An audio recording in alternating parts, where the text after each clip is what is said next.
What's up, everybody? It's the fourth Sunday night at a little bit after 7, so you know what that means. It's time for Not Actually Heroes the Forgotten. I'm your DM, Clan Diesel, along with my cast of extraordinary players.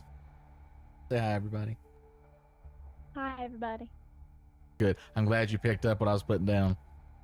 Excellent. Bonus experience for Faye, if she lives. Hold on, I'm just noticing something here. Clan, is your mic dressed up like Shy Guy?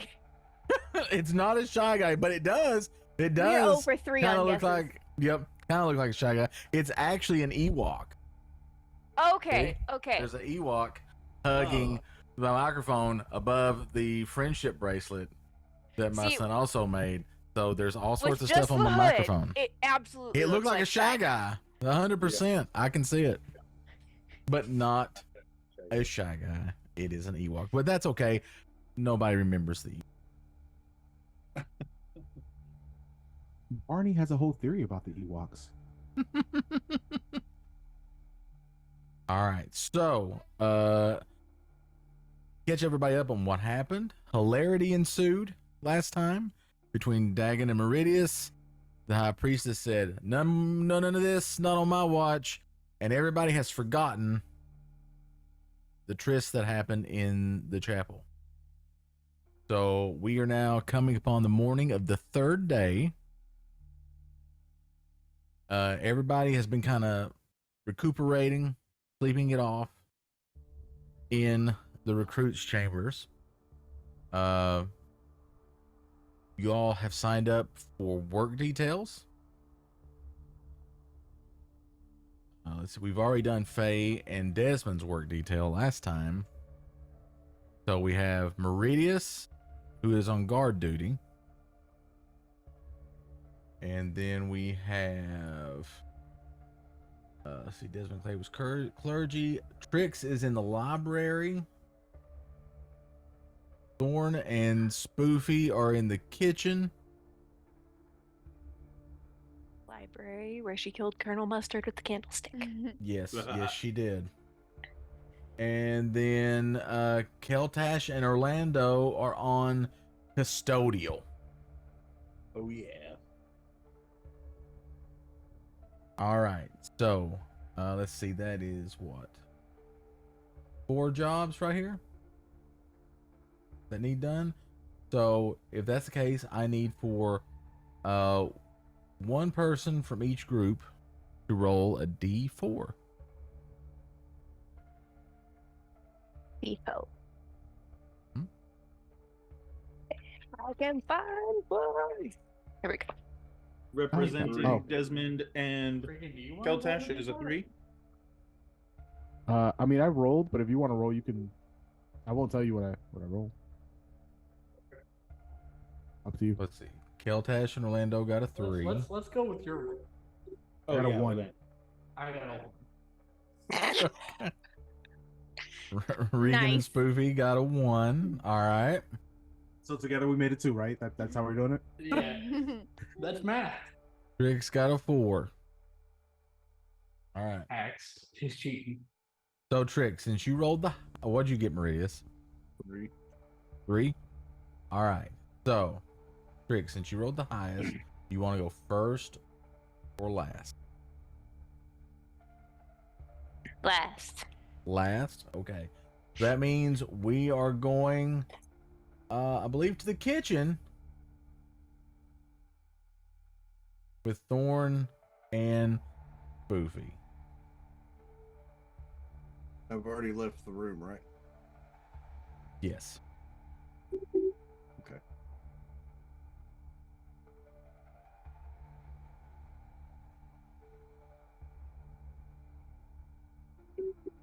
All right. So,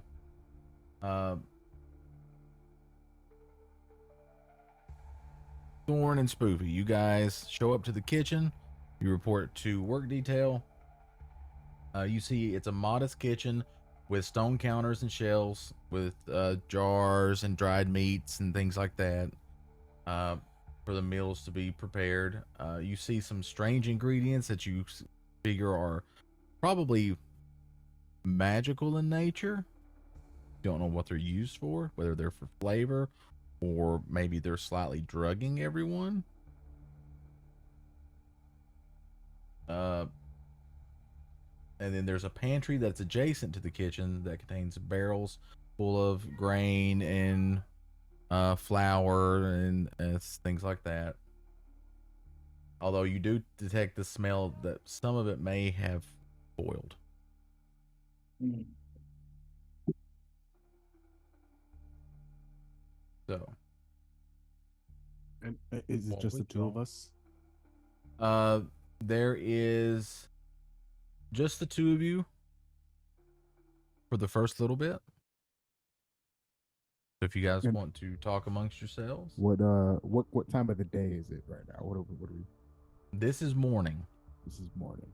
Yes, you're there probably.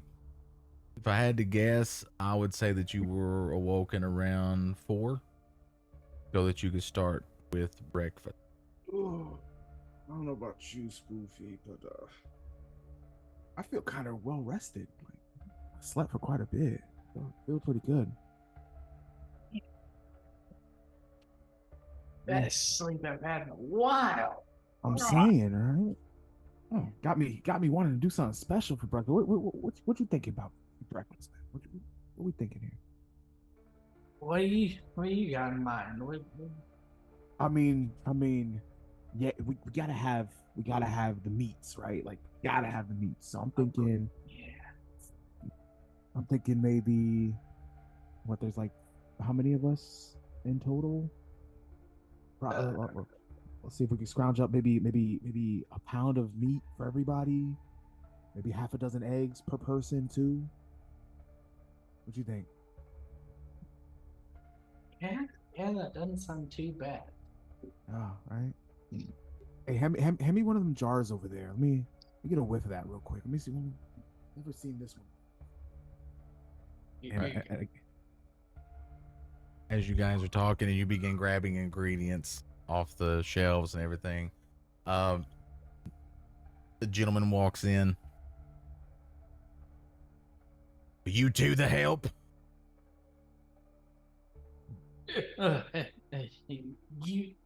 I suppose we are. Good. What are you doing? Y'all know how to Making cook? breakfast. Making breakfast. You don't know how to make breakfast. Brother, let me whip something up for you real quick. I got you. You'll get a sneak peek for everybody else, and Go then you can decide. All right, then go for it. Been a long time since someone cooked for old Marley. You want me to make a roll? I want to roll. Excited. You want to make a roll? I want to make a roll. Okay. Let's see. Give me. You're going to be cooking, so give me a. You can either give me a sleight of hand or a performance. All right, we're gonna slide ahead. How's a 22 do you? 16 plus 22. 6. All right. So you are basically reenacting Be Our Guest from Beauty and the Beast. All right. So you start singing a little song that you normally sing when you're cooking at home. Cooking You're bacon, grabbing ingredients cooking off with here. Kyla, cooking with.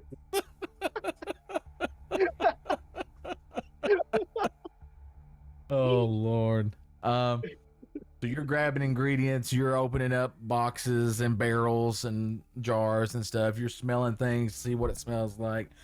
Putting 2 and 2 together, you're making 6. Here you go. Doing all sorts of stuff. There you go, Marley. How we thinking? Let me know what you think of the spread. Bread, you say? Spread. It's all there. Bread. Spread. Oh, I thought just bread. Spread. Am I in prison? No, not bread. Spread. Look at All all the right. options. Yep. Hold on, let me get my fork. So he takes it, he starts trying a little bit here and there. Looks over at Spoofy. Did you help? I did. Yes. He was a great passer of the seasonings. Right. All right. Let's see here. Eggs are good. The crispy bacon. All right. Some sausage. Butter on me bread.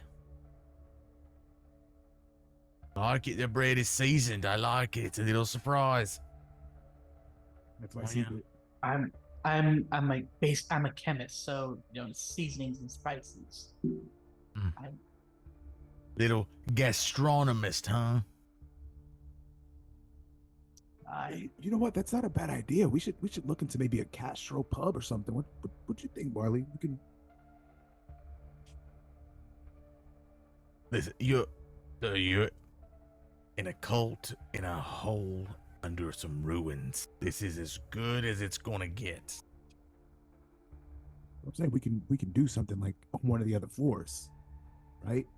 No, you can't. No. This is it. You leave this floor, hose up. What does that mean? Sometimes not even that. What? So it means you're dead. Ah, You'll leave this floor when you're dead. Hopefully you don't Word. become part of the menu. But your food's good. I'll give you that. The food's good. love it. All right. I tell you what. You've got skills. Appreciate You it. can help me today in the kitchen. Love it. Love to get to learn from a master. How long you been cooking for the people here? Oh, well, I've been here about a year. Mm. About a year. But it got really popular about 6-8 months ago. People started showing up a lot. Mm. What changed? I mean, I don't know, but that's when we got the priestesses showing up and everybody else, then bringing them in. What happened? Some people say that the master herself resides here. oh, I'm assuming if she does reside here, we don't make her feast as well, do we? No, she feasts by other means. Ah, okay. No. Do like her though. She, bringing people in and stuff. Used to get lonely. Now it's all assholes and elbows up here. I like you, Marley. I like you. Roll a persuasion.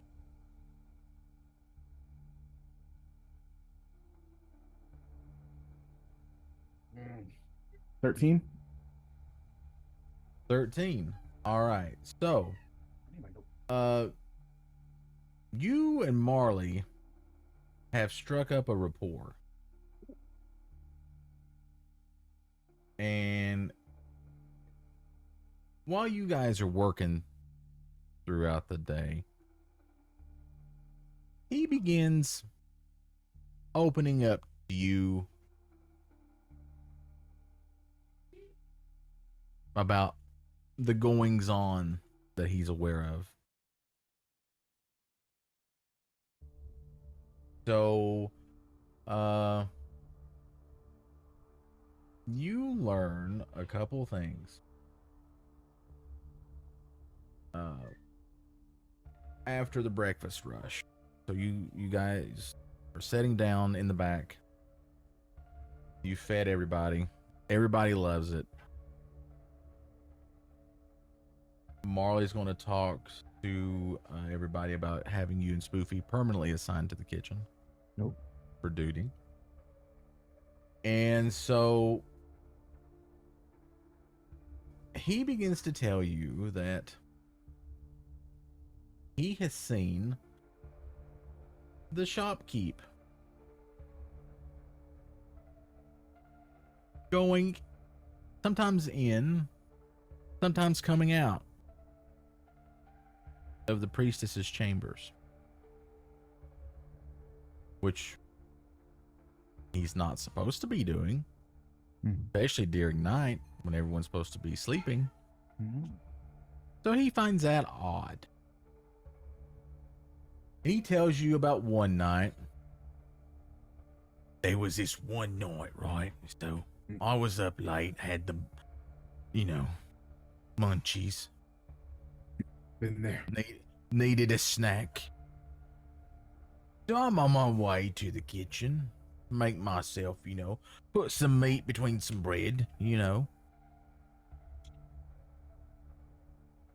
Out pops the shopkeep. I duck in the corner of the hallway, so as to not to be seen. And he goes up to the priestess's door. I'm like, how's he going to get in there?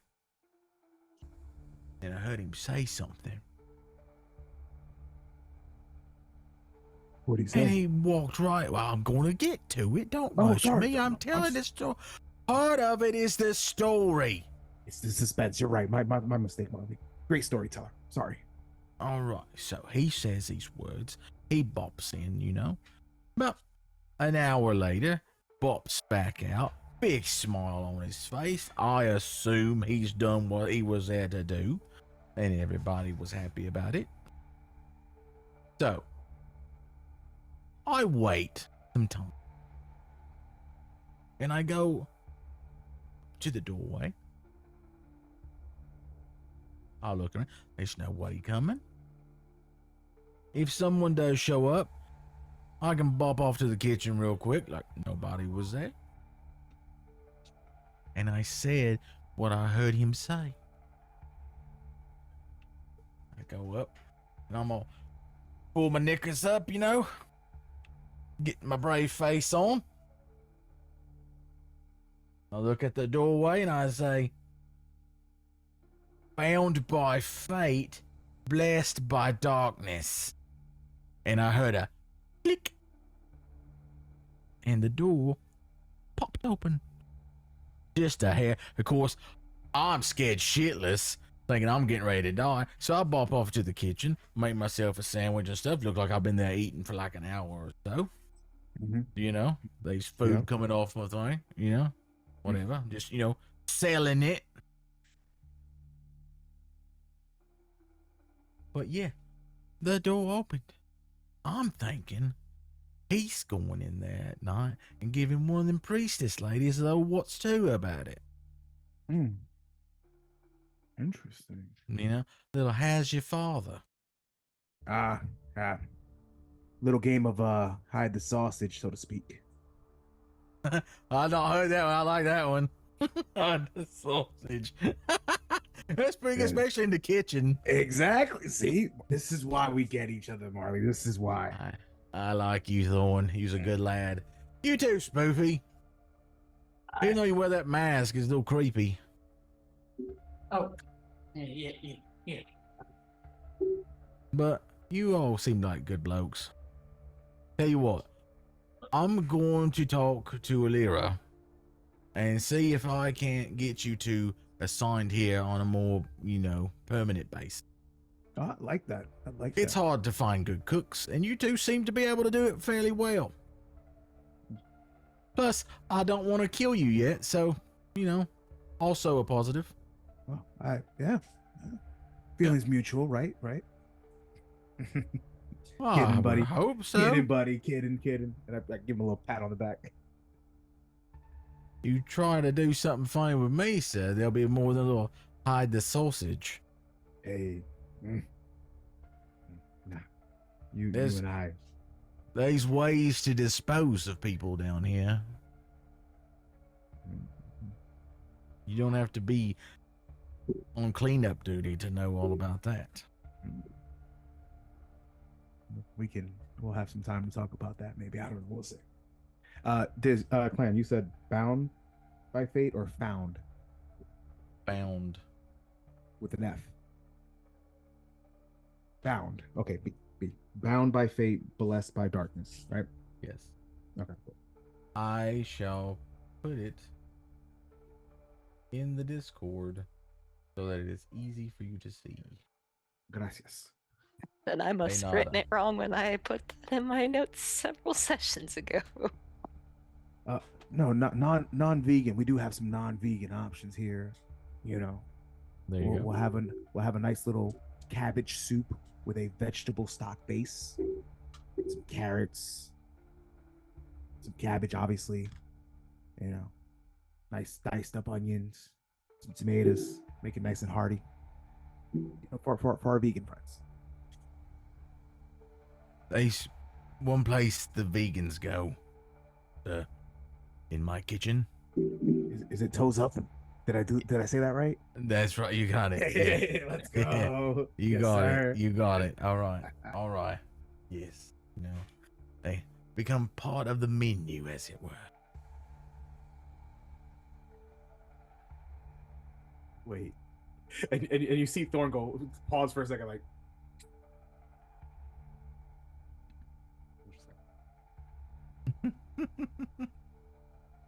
All right. So, you and Spoofy, begin working the dinner detail that evening.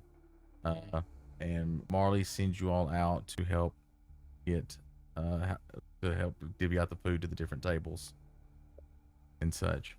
So you're in the dining hall. It's a very large dining hall, large tables. There's enough room for everybody to sit around. There's some murals and tapestries and stuff on the walls. If you notice, though, there's no place for like the priestesses. So the priestesses don't dine in there. The highest ranking person that you see, that you assume is a high ranking person, is Dagon and his security detail.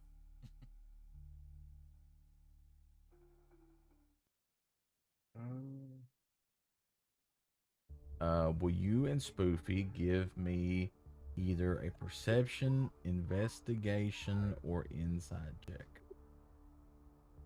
I'm gonna give it to you, Spoof, because I'm not good at any of those. I'm gonna do. Was one of them? Did you say investigation? Perception, investigation, or insight? Ooh, I'm gonna do investigation. All right. That is a 28. Oh, 28. So, Spoofy, as you're going around and handing out, bowls and dishes to everyone, and you're just killing it. You're chatting up people. You're being a little chatty Cathy, going around talking to everybody. Everybody's liking you. You're getting along with everybody. There's not a problem. You're not spilling food or anything. It's going great. But one of the murals in the dining hall catches your eye. So you look at it, and it's a large painting in the center of the wall farthest across from you. And it's a depiction of a female elf leading undead soldiers into battle.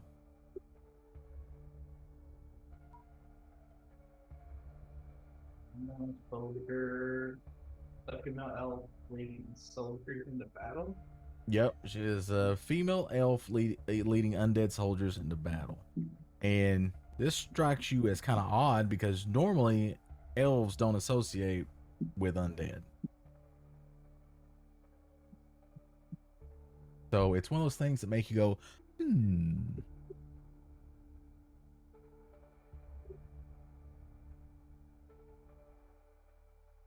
All right, so you and Thorn finish up the the dining room detail. You're gathering up plates and everything back. You take them back into the kitchen pantry area there with Marley. Marley looks at you, Spoof, and goes, I thought Thorn was going to be the standout, but I believe you do pretty good, Spoof. I can get along with any crowd. I don't think you've got it in you to be a cook, mind you. I think Thorn's got you beat on that one, but you make a good host. Thank you. Yeah, I'd hire you if I had my own restaurant. This is as close as I'm gonna get. But you seem to be doing good.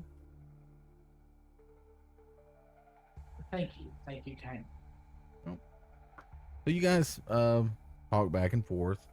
Thorn's already ingratiated himself, but you know, Marley seems to be warming up to you pretty well too.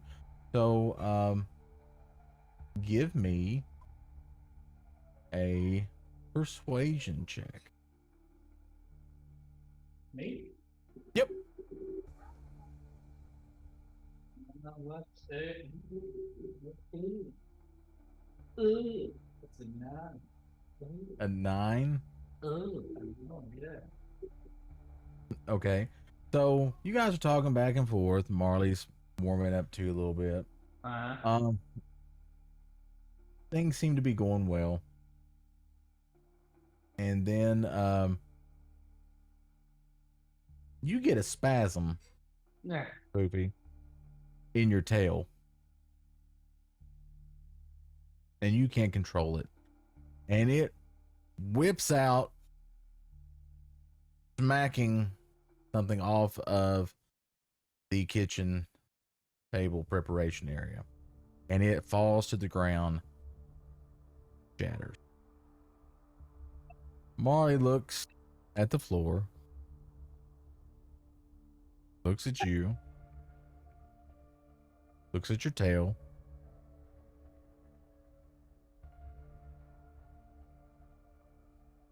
Excuse me, Boof. But did you just grow a third arm or something? No. Because something on you decided to reach out and drop my favorite mug onto the floor. And it just so happens that that mug was made and given to me by my dear mother, for a race or so.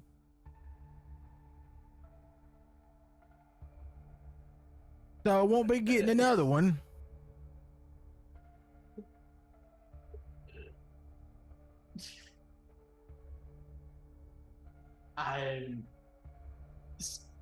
I'm so terribly, You see his face just become blood red. terribly sorry. Yes. My there was a tight tension. I have a tail. Just And complete rage in his eyes. it was a brief spasm, so it's not anything that I could have, foreseen or controlled or anything. So. He goes over and he grabs what looks to be a pig's carcass, puts it up on the table, grabs the huge, cleaver,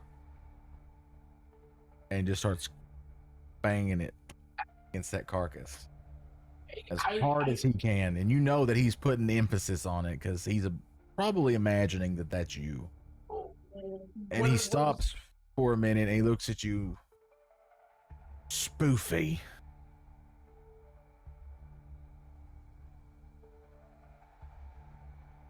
I can fix it. If I were you, I fix it. would leave the kitchen I can fix now. I can fix the mug. Leave it be. Just leave. Now! While this is going on, I'm not in the kitchen, right? I'm out serving. No, you were in the kitchen with him. I'll scurry out of the kitchen. My bad. I'll step up to Marley and say, "Hey, what happened, bud?" Something on him reached out and knocked my mug off the table. It was made by my mother. Oh. It was my favorite. Now it's gone, and I ain't getting another, because I ain't got no mother no more. I'm gonna give Marley a hug. I'll reach out to give him a hug. Is he gonna let me do it?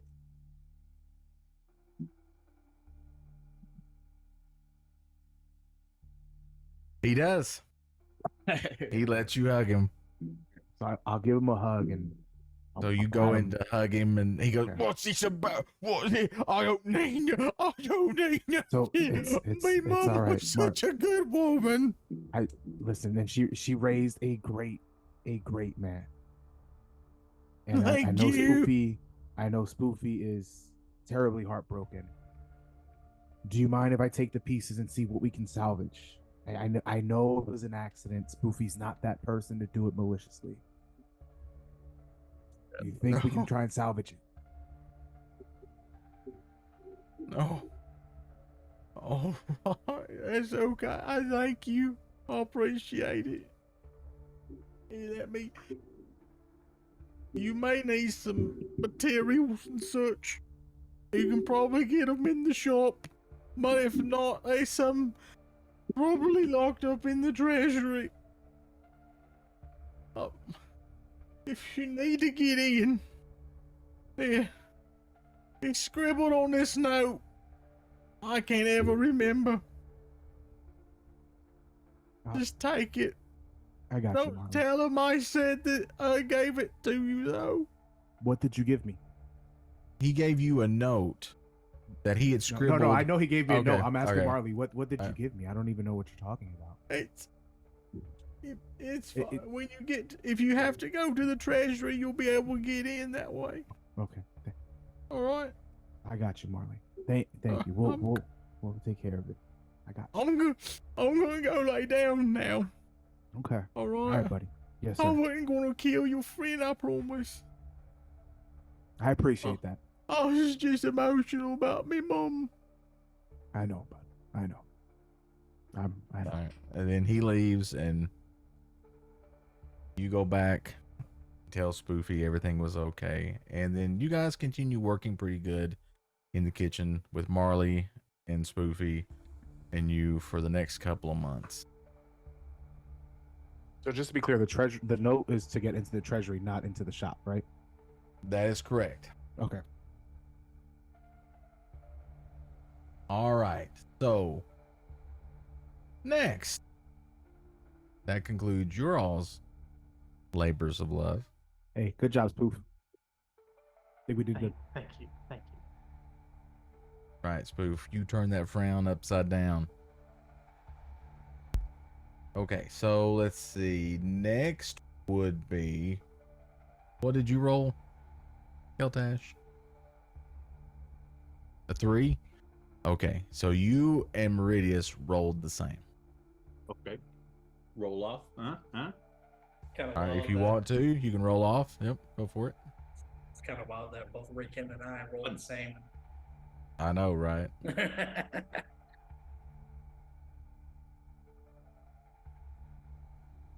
I rolled a 3 again. I like it. Consistent. Come on. You're a 1. All right. So next we will join Keltash and Orlando in the custodial duties that one does.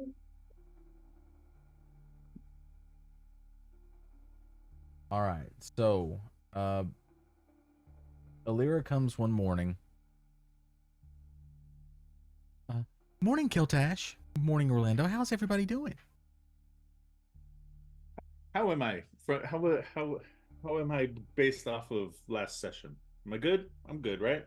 You're fine. You have no memory of anything bad happening, so you are fit as a fiddle. Fit You as are a fiddle. completely healed, restored. Nothing happened. You just know that Trix is scared shitless. Yeah. Trix may have an anxiety disorder. All right. Ready to do my duty. He laughs a little bit. I'm sorry. You said duty and it made me laugh. Haha, see, got you there. I'm such a child sometimes. And you notice that she seems a little more relaxed than normal. So she must have got just excellent sleep or something. Did you have a good night yourself? You're a little chipper there, a little peppy. I did. Thanks for noticing. Yeah, I did. I was according to the priestesses, I had been sick the last couple of days and had run a real high fever, but I've came out of everything okay apparently. So, thanks to the Revenancer. Thanks to the Revenancer, yes, the romancer, as he would be. They would would I know this? I wouldn't know this, right? That's fine. You have a tendency to make rhymes and stuff, so this is perfectly normal. Thanks, B. Yep. Apparently, it was not my time to join the Revenancer just yet. Yes. Yep. Say, do you know, is there an exemption to joining, say, a kind of a cohabitation, right? Is that a thing? Cohabitation? Yeah, we cohabitate on this plane and the other. See, like this, where you're like, everything's just the way it is. I don't think you can cohabitate between realms of existence, but It was worth a think. I mean, I was just, sometimes things just. Anyway. I mean, as long as you're with us, a little bit of the Revenancer is in your heart. Yeah, and then that's once right. it stops beating, all of you will become part of the Revenancer. Yeah. Yep. That is indeed the kind of salvation I signed up for. Excuse me. Allergies or something. All right. Well, and how are you this morning, Mr. Orlando? I see you still got a little something in your throat there, huh? That's okay. Hopefully we'll get that fixed and you'll be okay. Are you okay to work this morning though? All right. Okay. I'll take that as a yes. You seem to be raring to go.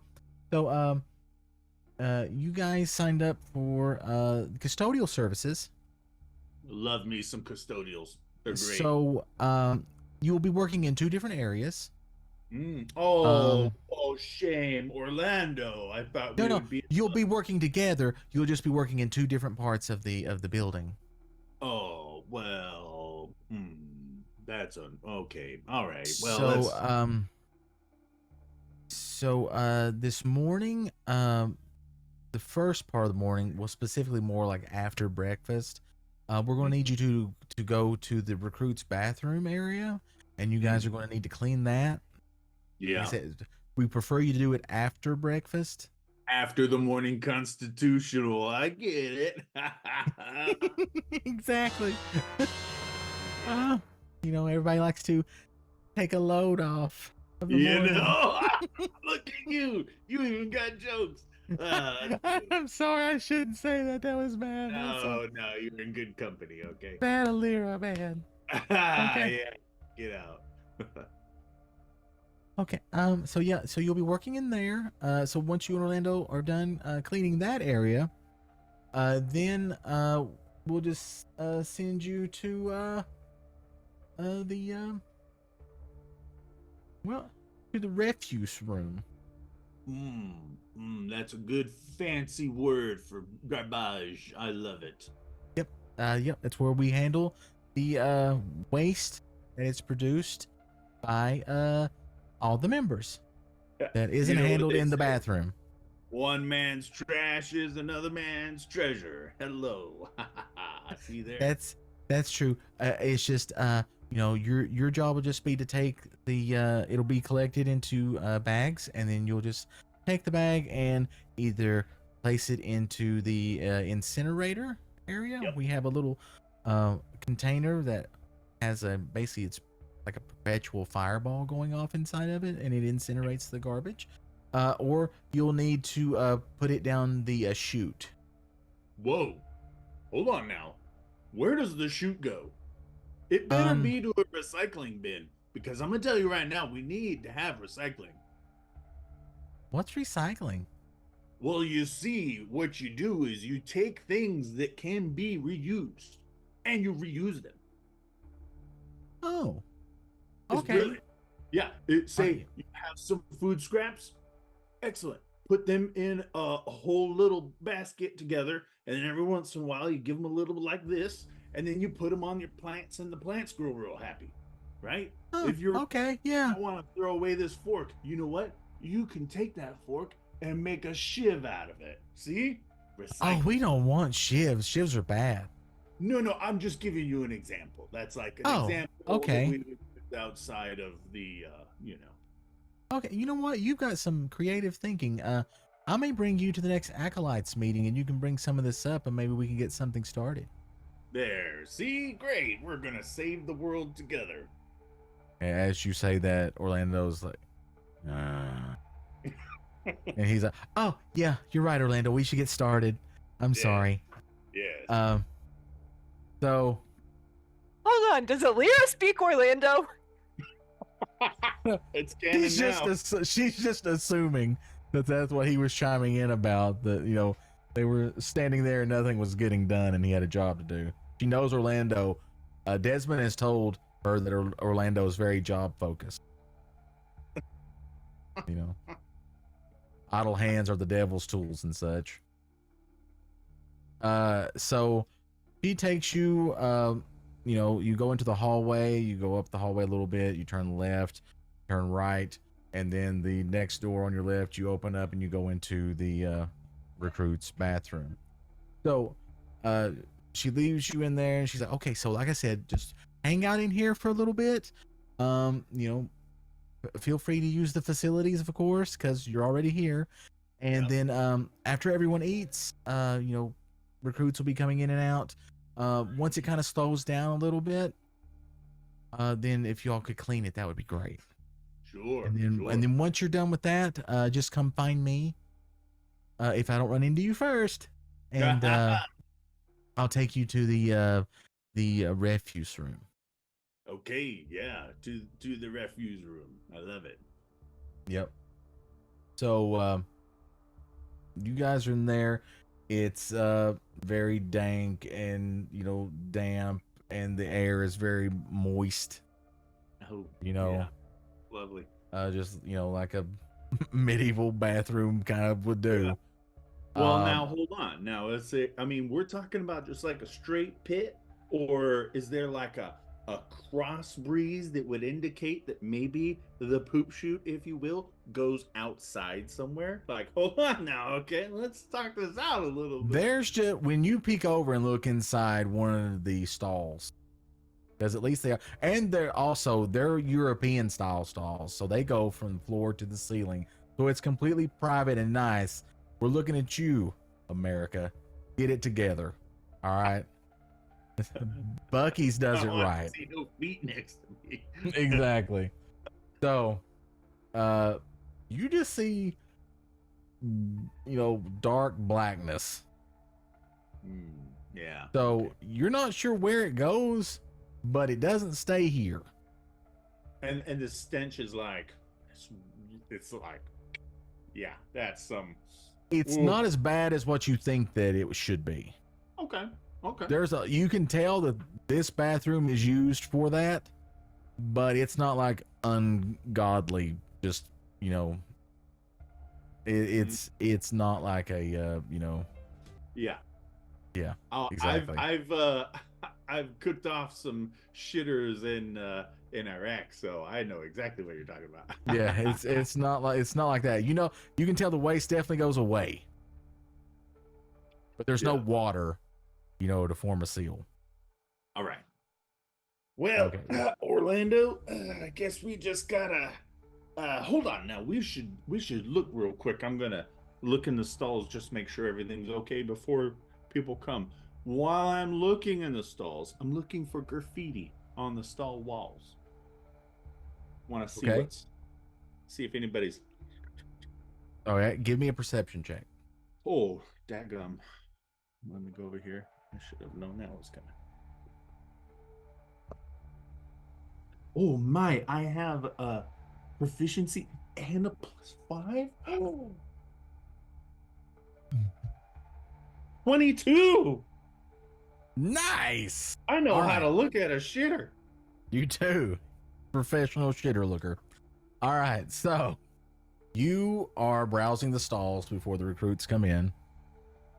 Orlando is standing there by the sinks, water basins. And you look around, and sure enough, there are some scribblings in there. You can also see where scribblings have been removed. Oh, okay. Yep. So you have scribblings that say like Revenancer lover.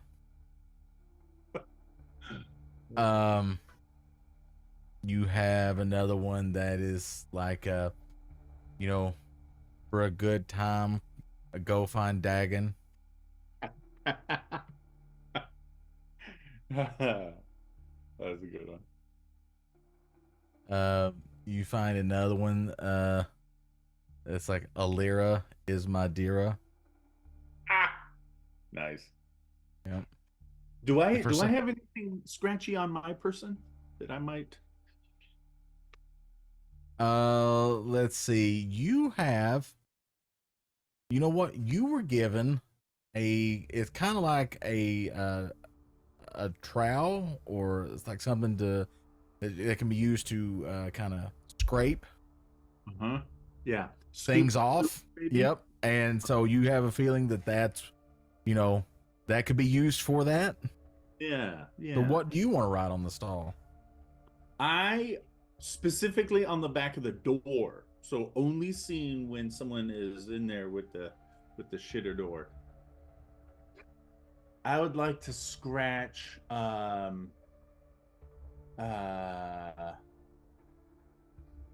you sure? Question mark. All right. So you take it and you're in there. Takes you a few minutes, but you scribble, "Are you sure?" question mark in common on the door. Yep. And that's it. All right. And so as you get done, thankfully, the first people that are to make use of the facilities come in to the room. So you take up position on the opposite side of the water basins from Orlando. You help them if they, if they run out of soap or they need towels to dry off. Yep. Get them a new JCPenney catalog if they run out. So after about an hour and a half, you notice the flow of people has kind of stopped. And so Orlando is just standing there. But you feel like it's probably time to get going. You need to get this done. Hey there, Orlando. What do you say about we do this here? Yeah. Okay. All right. I'm gonna go straight for the stall that I scribbled "Are you sure?" in. I want to look on the back of that door, see if anybody is in fact sure or not sure.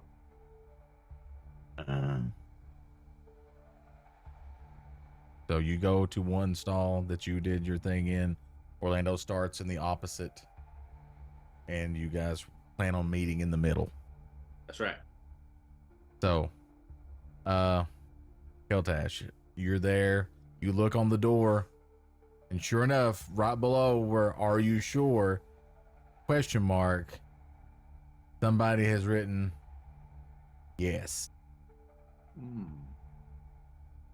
Interesting. Okay. I leave it. I do my job.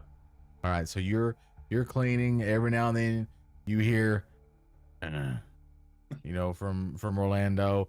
Sometimes you hear like he's spilled water or something, or he's kind of disgusted, and he's like, You good? No. You good? You need help? You good down there? Yeah. So You're almost done with your set of stalls, Keltash, and then you roll a perception check.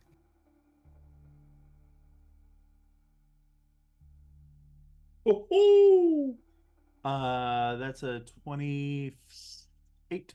Okay. So you're cleaning, just him humming away, you know, and you hear a like a clang, like a bottle hitting the side of the stall wall. I have to go check that one out. Yep, can't leave that. Okay, so you get up, you go to the stall that you think you heard it in. The door is shut. You look under, but you don't see any legs. So you knock on the door.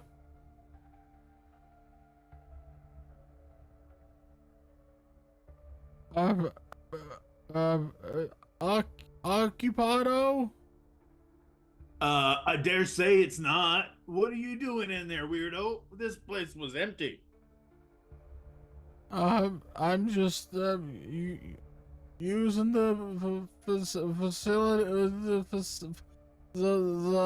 I'm shitting. Stop.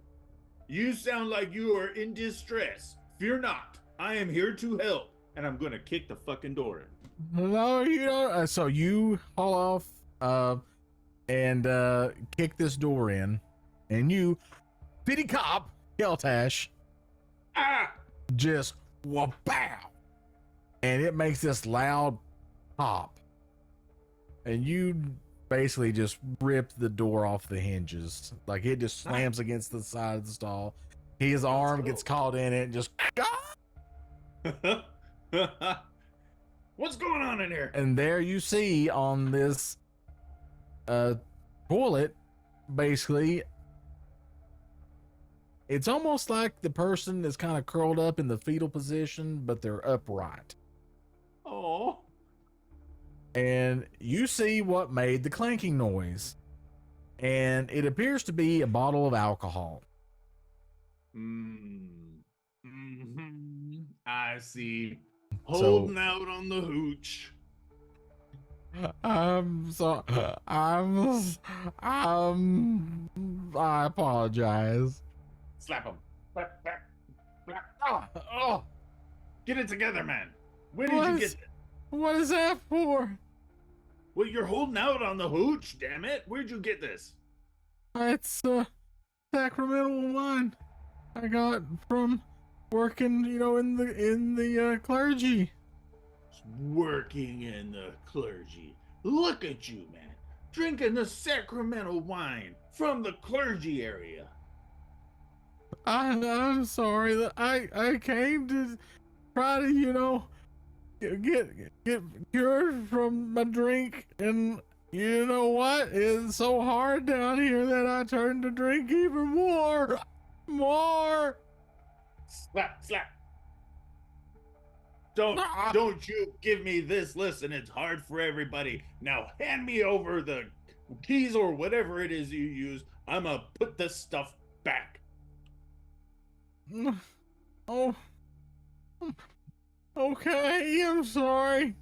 He hands you the keys to the closet. For real? And he hands you the bottle. Yeah. All right. Now you listen. You scram. Don't. And you know what? I want you to keep this between us. I want you to know that me and the Romancer, we're the only two that know. So don't let me catch you again. Oh, I'm sorry. You secret. Where do you go to put this stuff back? I'm new here. There's a closet at the. Or you open the door of the clergy, and it's on your left. You can't miss it. Okay. All right. Scram. Get out of here. Okay, I'm sorry.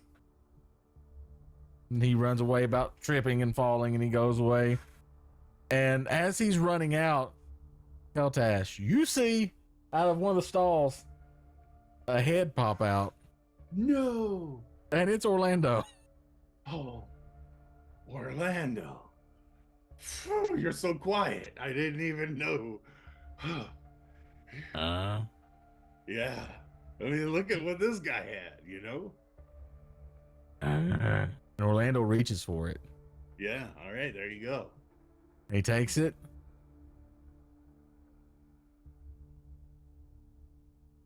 And he puts it in his bag. All right, there you go. My man.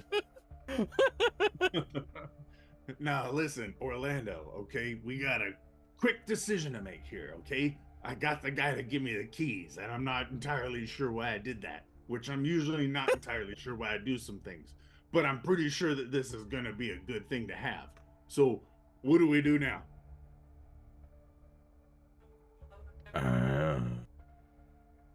I don't speak Orlando yet, right? I mean, like, we haven't spent nearly enough time. Okay. Well, you know, that's a good idea. Here, you take these for safekeeping, and we'll just you know, maybe we'll talk about it more around the incinerator, because that sounds hecka interesting. And he takes it, he looks at the key you gave him. Yeah. And he puts it in his pack. All right. Yeah, Orlando, we gotta spend more time together, man. I like you. So you hear footsteps coming up the hallway, and Alira says things. Oh my! Did you all hear that loud boom? A boom? No, a boom? Not in here. Not that kind. I mean, we've heard some booms and some squeaks and horn blasts and all kinds of things, but not like that. Not a boom. Okay, what happened to that stall? You know, it was the craziest thing. We had this guy. He was in there. Everything sounded normal. And then, kablooey, and he just ran out. I thought there was some kind of backup in the system there, but it doesn't appear. Oh my word. Orlando? Oh, Did I just disappear forever? you didn't disappear forever, hopefully. Well, I can't see me anymore. I can't see you either. Oh my goodness. Marley may say that your camera went toes up. The camel toe is up? Yes. One of your helpers from the critically acclaimed MMORPG Final Fantasy XIV. Available for free right now up to Stormblood and level 70. And there's the title for this episode. Keltash's camel toe. What is going on here, Dane? So, as he's fixing that, Alira looks over and says, Orlando, is that true? Is that what happened? And Orlando kind of looks at Keltash,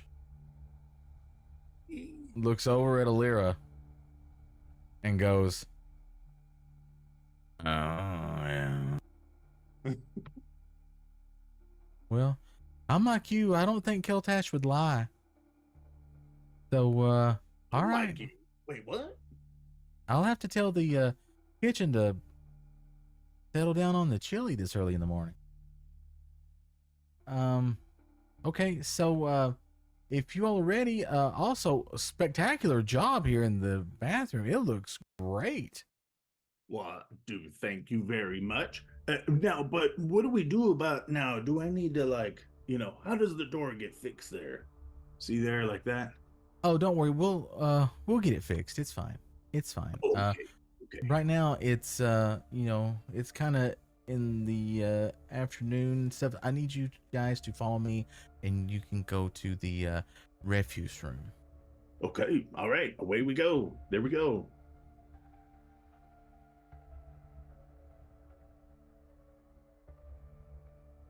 So, she takes you around the winding hallways and such, and eventually you come to the refuse room, and it's just a small room. You can see a large furnace in the corner there. That's what she was talking about. That has the perpetual fireball that just kind of burns the garbage. There's a rather, you know, rotund little individual in the room working when you get there. And you also notice that sometimes the bags that he grabs are a different color than the ones that he puts in the incinerator. And when he grabs one of these green colored bags, he takes it and he opens this hatch on the wall. And he puts it in it and closes the hatch. Roll me a perception check.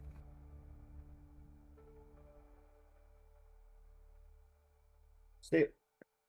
13. I think I've already had this one. Ooh. Why does it have a sad face? That's new.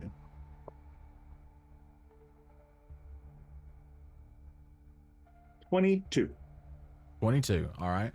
So, Keltash, you notice as well, besides the bags being a different color, that the bags seem to be random shapes. Sometimes there's like pointy edges.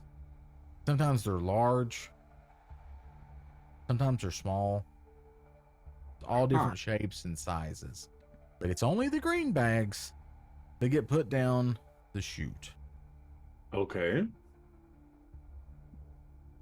So, McDonald, I've got your help here. This is Keltash, Hey. Hello. and this is Orlando.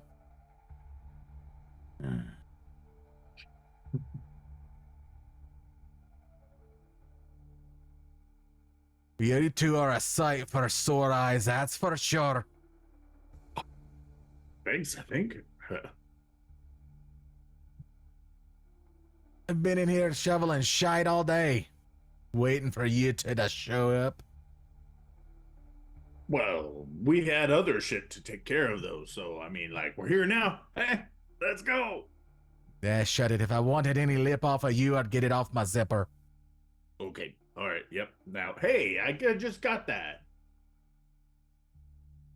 All right, so I'm neighborly of you.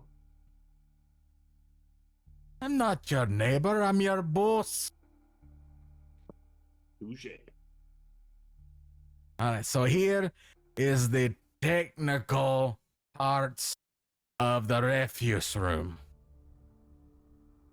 If it's in a black bag, it goes over to the incinerator. And what would be in a black bag? Garbage.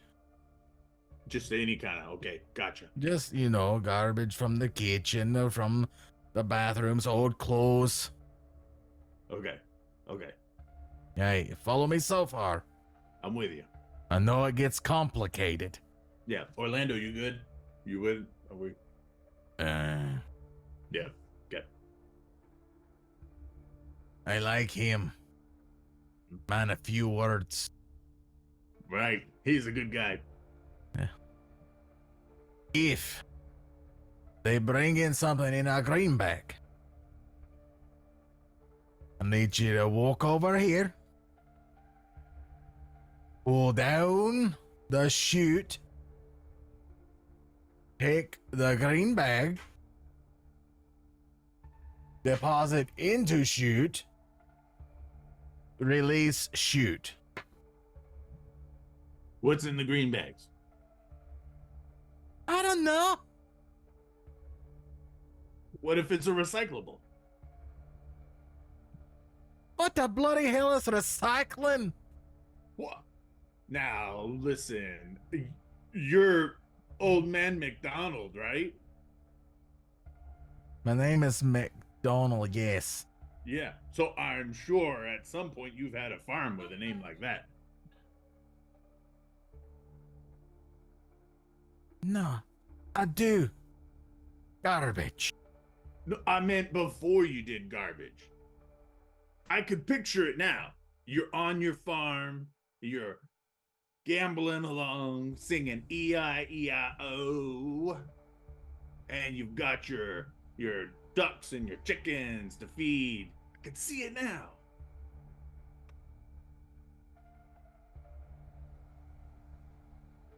Keltash, what's your AC? Oh God. 16. 16. Yeah.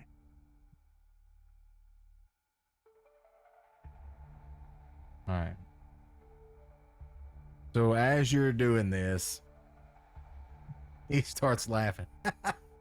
That's pretty good. It's pretty good. And he turns around. And the next thing you know, he whirls around and hits you right in the stomach.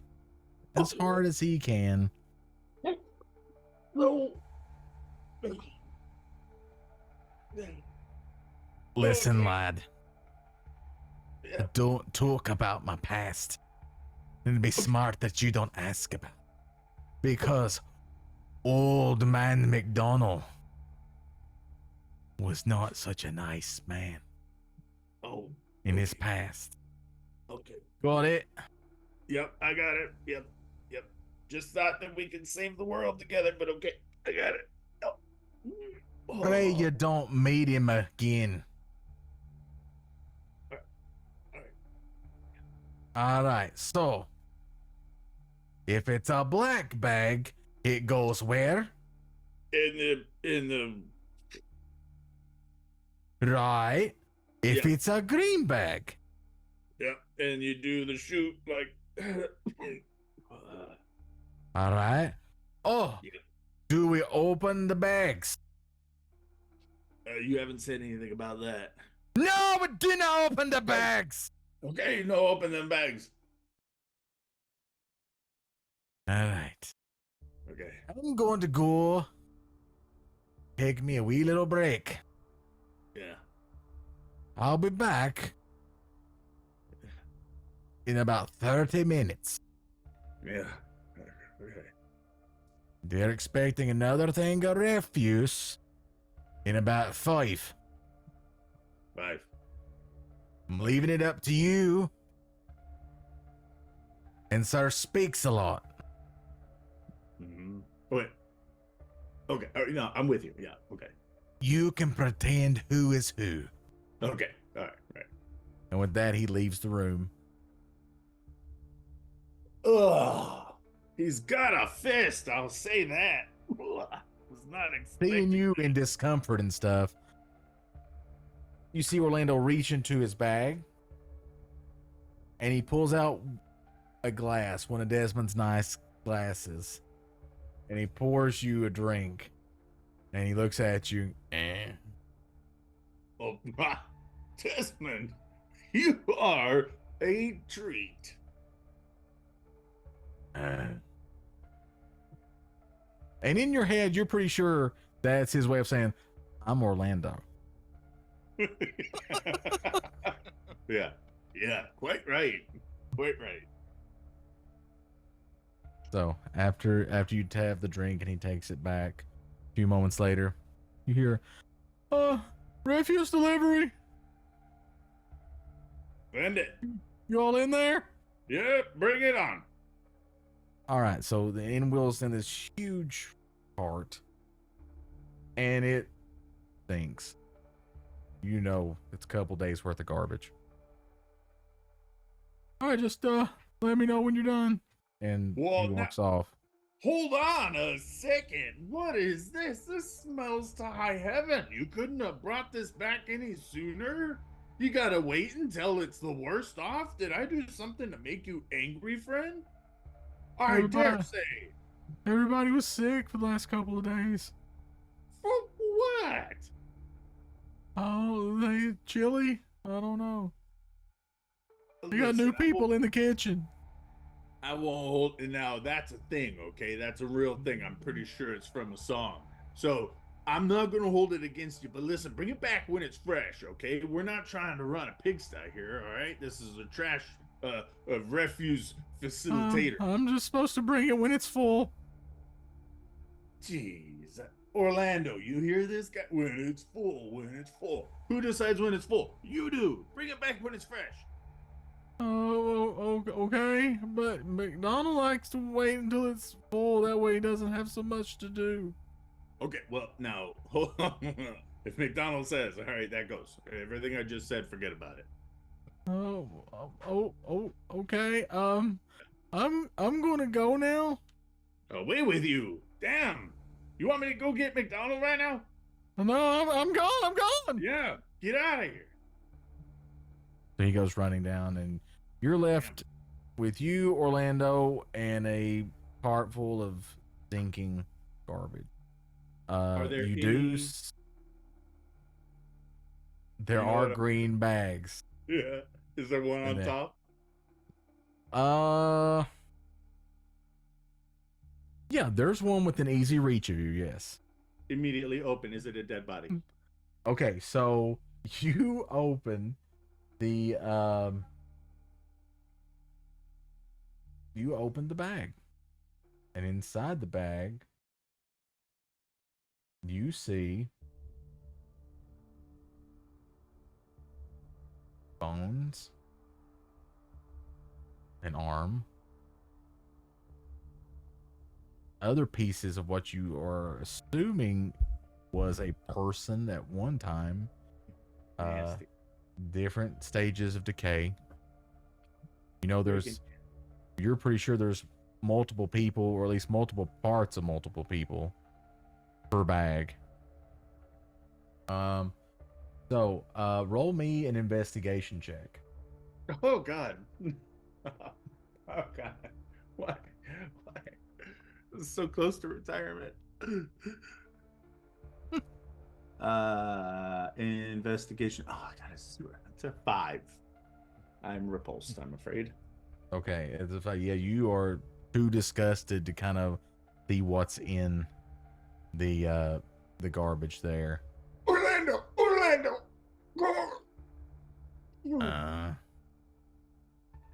Is there any intel in there? Is there anything that'll... Oh. All right, hold on a minute.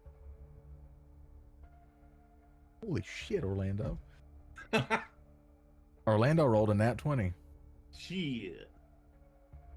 Let's go. He's well trained. Or as Orlando would say,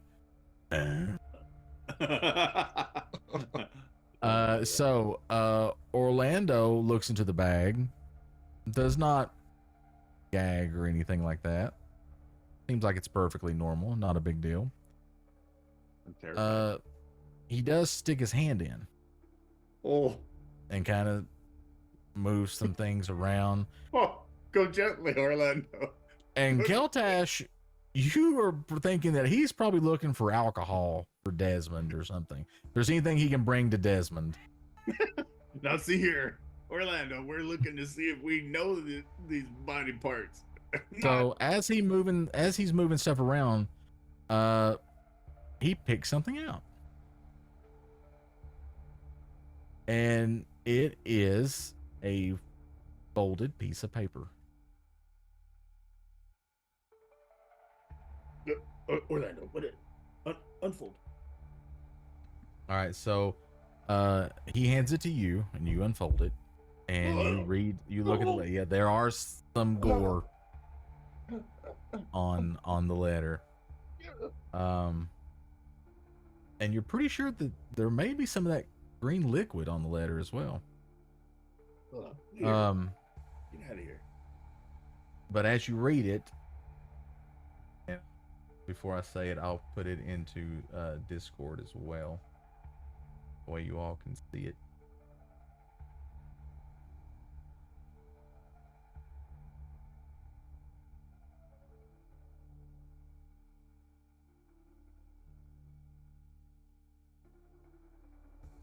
Okay. But it says, the stars are dimmed, the storm is calmed, the lantern is extinguished, and the way is clear. Awaiting the flame to guide the vessel to its resting place. Keltash, roll me an insight check.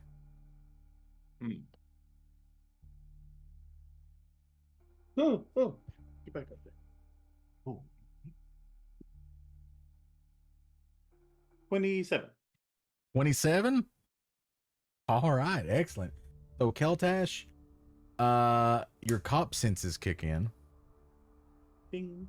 And you recognize this, that it has to be a coded message. Yeah. Oh yeah. Somebody was trying to get some information to the outside, and they did not make it.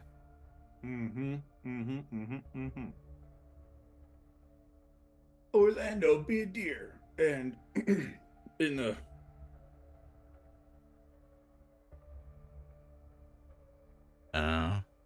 yeah, right in the. Here you go. This thing, right there. He grabs the bag, opens the chute, puts it down. No, the paper in your backpack. Paper. Here you go. Yeah. He grabs the paper and he puts it in the bag. But good listening skills, the green bag does in fact go into the chute. That's right. Yes.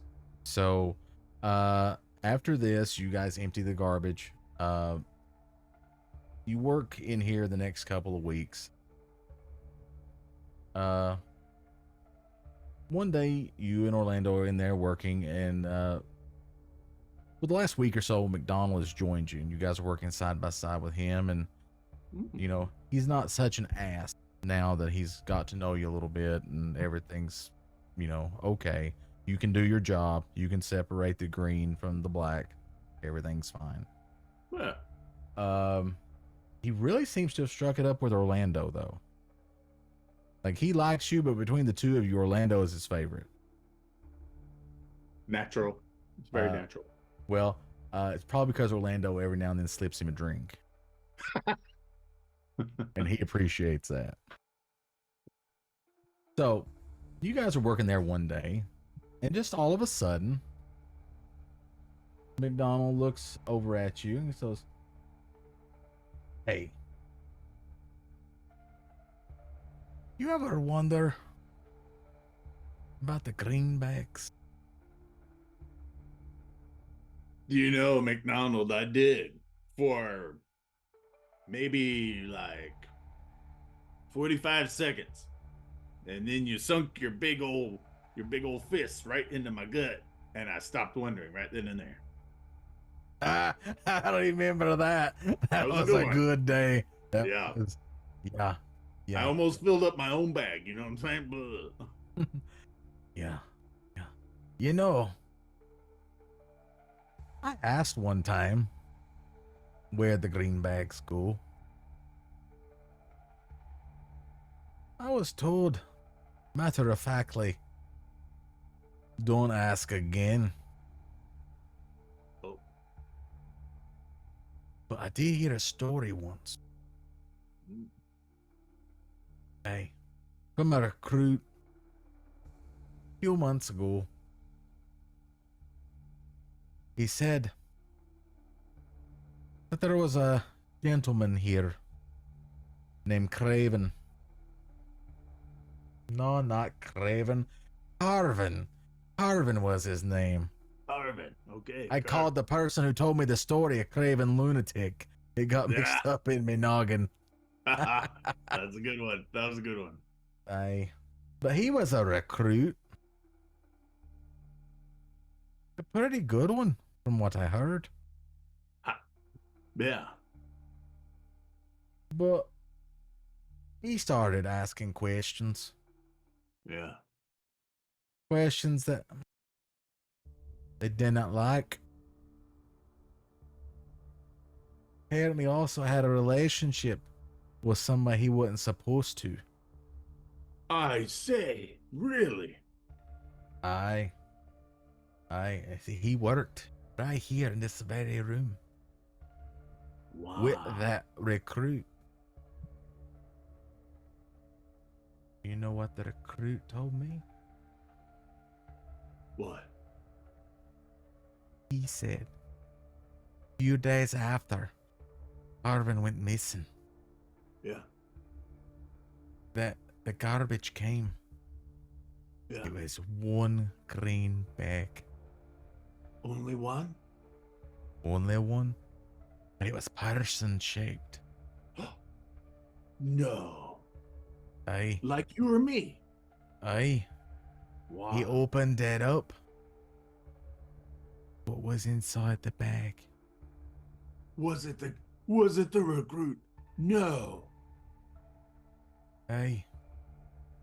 Where on the Revenancer I do? It was carving in the bag. Garvin, no. Aye. And so he hurried and shoved the green bag down the chute. A few days later he asked, "Where's my buddy Carvin at? Haven't seen him in days." He was told Carvin had been blessed by the Revenancer and now served her for eternity. But he had to know. That's not the worst of it. He said 4 weeks later, he had to go get garbage on the 3rd floor. No one's ever got garbage on the 3rd floor. Why would you need that?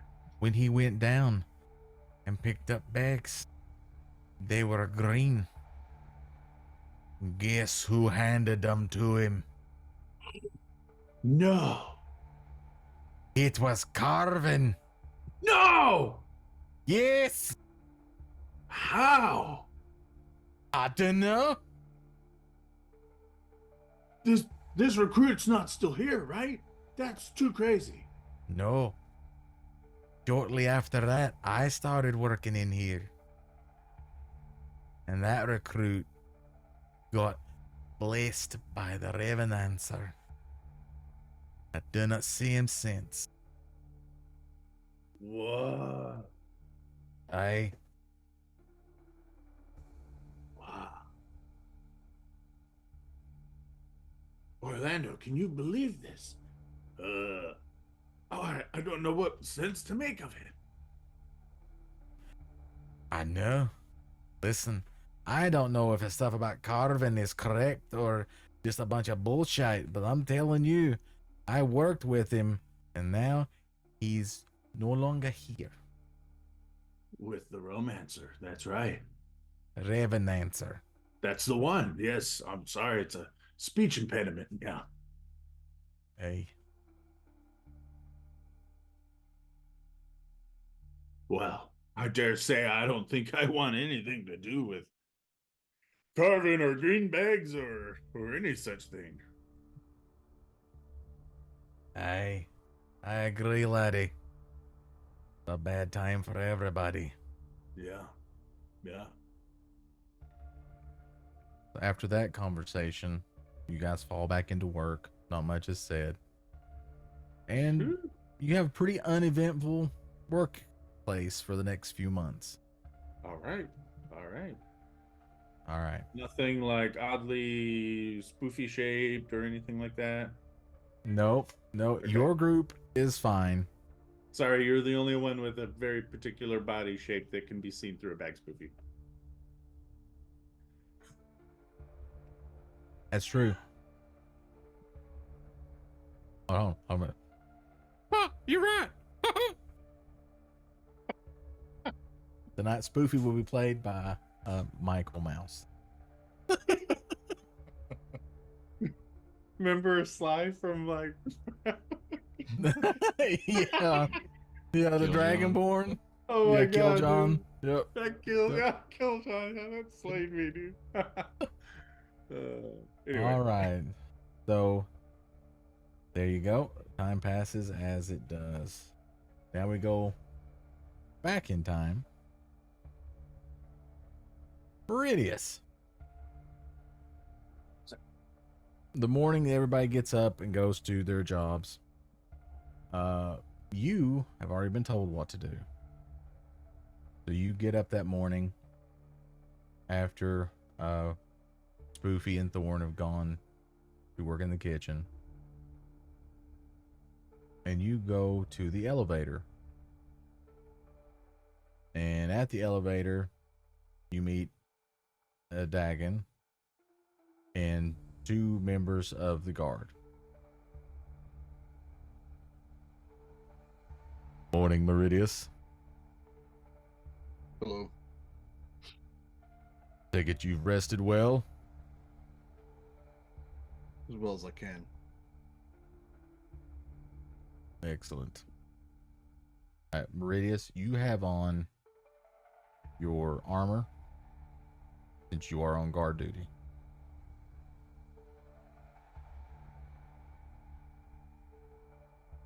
Shall we head to the surface? That's where we're supposed to be. Yes. So y'all enter the elevator. You return up to the room there that y'all went into. Go outside. The 2 the guardsmen go around to the rear of the building. Do I hear him say anything to activate the elevator? You do not. And then after they go around to the back of the building, take up their positions, things this. You and I, Meridius, will guard the front here. Understood. Are they carrying weapons? Yes. At the moment, Meridius is not. He kind of looks. I was not issued one. I was told that there's something peculiar about your weapon. There is. Um, But I didn't know if I was allowed to utilize it. You can. I also have an extra sword if you would like to use that instead. As soon as he says I can utilize it, Meridius closes his eyes and his trident appears out of nowhere in his hand. Okay. Interesting trick. It comes in handy when I'm not supposed to have weapons in a place. I imagine it would. But I prefer for my men to fight with whatever makes them comfortable.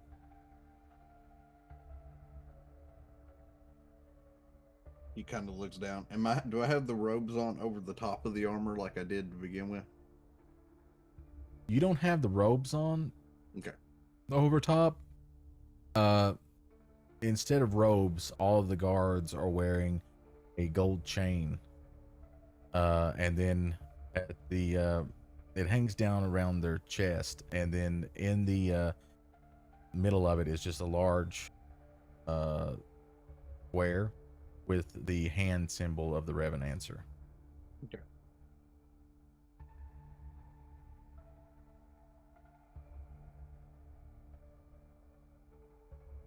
Is this all we do?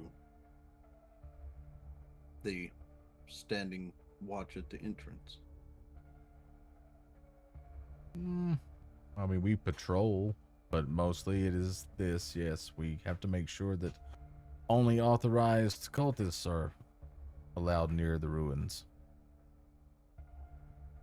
I only asked because when we entered, there was no one here to greet us. Yes, it was very questionable. I had 2 of my best men on duty that day. I still do not know what happened to them. Chad, if you remember, they were turned into butterflies. After being shit out by a mini dragon. Yep. So the other 2, are they also guarding an entrance? Or are they just out of sight as backup if need be? They're there to make sure nobody comes up from behind. And the whole time they're talking, Meridius is standing like he would be if he was still with the military from the plane of water. So he's like very militaried in his stance, looking straight ahead, talking, not really turning his head to look at him. He's just standing as still as possible having this conversation. All right. So,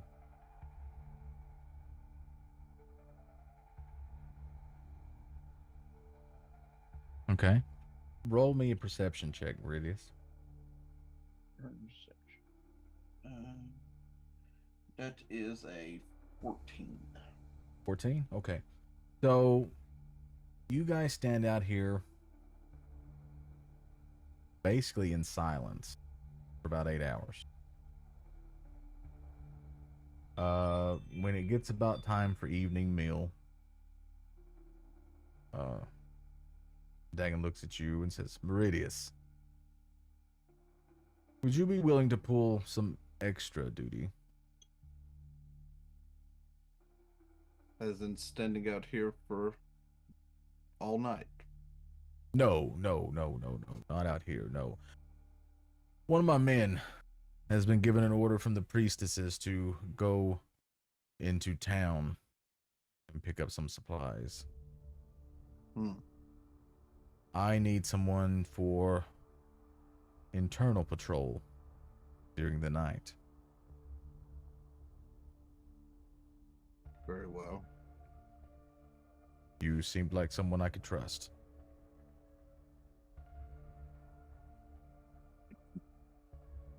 Would you be willing to do that? Provided I'm shown where I need to patrol. Of course. We will meet again after your evening meal. Understood. Y'all go back down, get on the elevator, go back down. You have your evening meal, which Thorn and Spoofy have once again lovingly prepared. Although this time you do notice a distinct lack of chili. And then about an hour or so later, Dagon knocks on the door to the recruits' chambers. Meridius, are you available? Stand up. I said I would. Excellent. Just follow me, please. And he follows him out the door. Okay, so he takes you around where you'll be guarding, which is pretty much the hallways there on the second floor. You'll just be patrolling those hallways all night. He explains to you, though, that, since you'll be there all night, you'll be able to take the next day off, since this will count as 2 days. Apparently there's labor laws in the cult.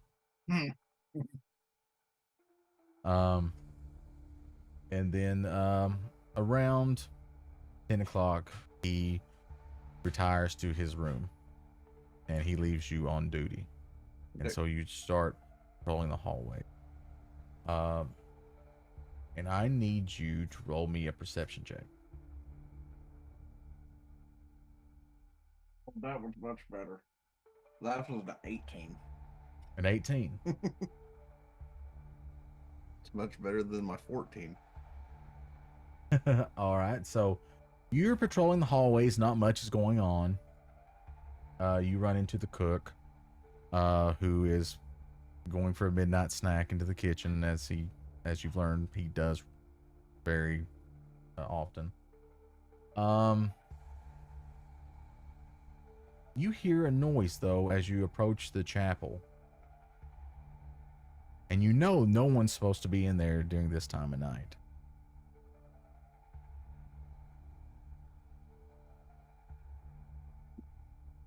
So, do you investigate? Yep. All right. So you go into the chapel, and sitting in the chapel, you find a raven. And you're pretty certain that this is Gloomfeather, the raven that belongs to the shopkeep that has a shop there in the ruins.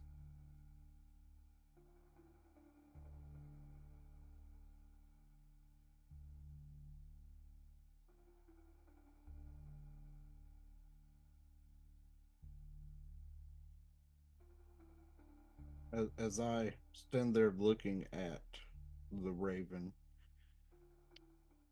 is it looking anywhere in particular, or is there any other noises being made other than that one? From what I heard. You don't really hear any noises, but the bird is looking all around the room. And every now and then, you get the feeling that it wants to say something. Which you find odd because it's a bird.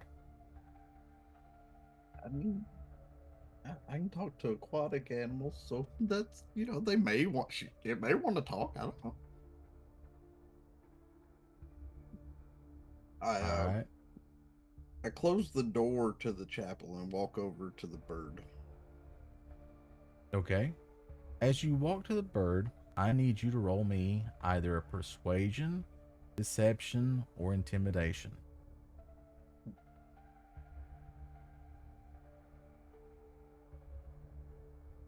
That is a 23 in persuasion. 23 in persuasion. So, as you walk forward, you look at the bird, and the bird looks at you. It looks right immediately at you. And it's there, and it's like, boom, boom, in the darkened tomb, where stone and bone, it makes a room. And I'm sorry, I don't know what a raven would sound like, so this is kind of heckle jekyll over here. I'm glad I came back for that. Yeah, me too. Right in time. Yep. Shatter, shatter, the dust will rise. Mark the end of prying eye. And he just keeps repeating it a couple of times as it kind of bebops around the room.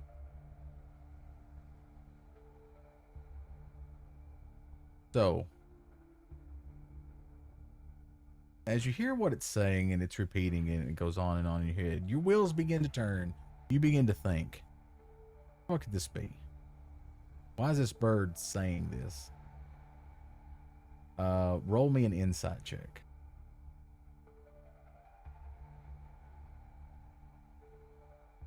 That is 17. 17. So, you begin kind of think about, okay, so I'm in this base for a cult. They have guards. The guards have weapons and armor. There's bound to be more weapons and stuff that this cult has. And so you begin to think, okay, well, what would I have? If I wanted to have a secret organization and I wanted to keep it secret, but I also may have to fight somebody at some. And you're like, explosives. I got JD's meat noggin in my head right now. Yep. Yep. You've seen them, you know they're powerful, and they're not hard to come by. And fairly easy to make. Well, apparently. So you put two and two together, and you think that somewhere near the store, there may be a cache of explosives. And you file that information away as could be important.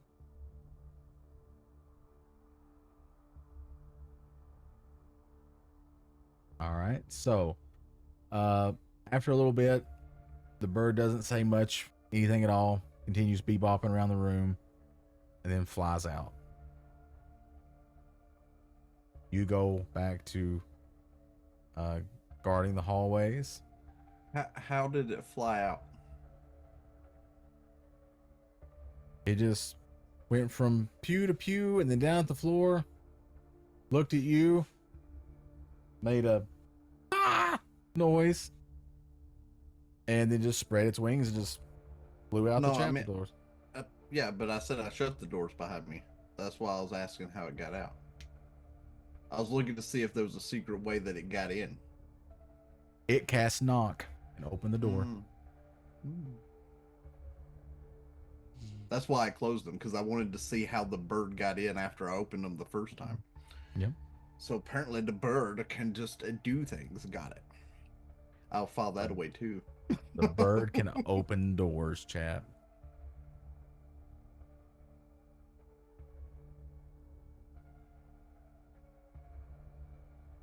So, you get to rest the next day. A few weeks later, you're back on guard duty outside. Dagon has learned to trust you enough to where you are on guard duty by yourself there in the front. Not much is going on, as per usual. Not too many people come out to the ruins.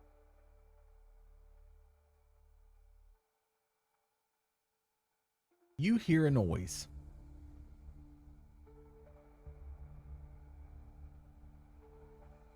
And this noise kind of sounds like what would happen if one of the guards that wasn't back kind of got mushed.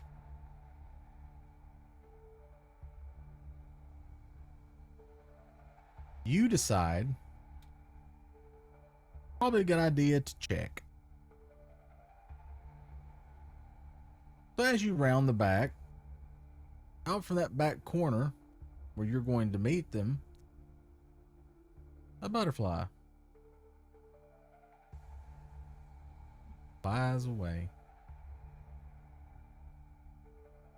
I'd say Meridius is probably smiling at that point, going, well, I know who that was. Yep. And Or as at you least turn, who did it, not necessarily who that was. and as you turn your head, you see your good friend, Whimsy Sparklepuff III. Oh, hello. See, we meet again. We do. Just now. I met you right here. If you know what's happening here, what prevents you from going inside? The first time we met and you brought us here, you said you can't go in. Excuse me. Guards give me gas.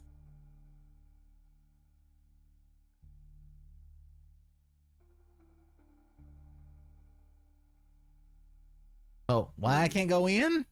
Yeah. Oh, no. There's bad juju here.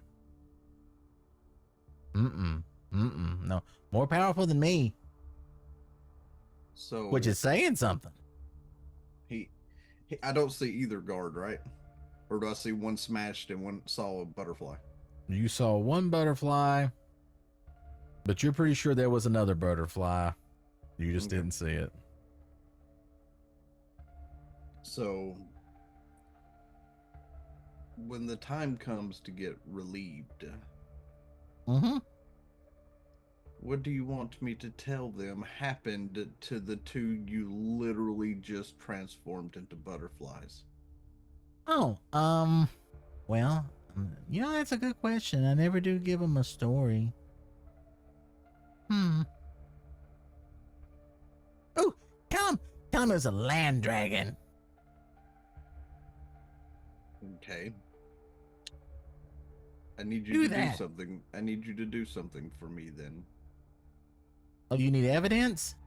Can you turn into one big enough to have footprints coming and going from their location? Oh yeah, I can make footprints.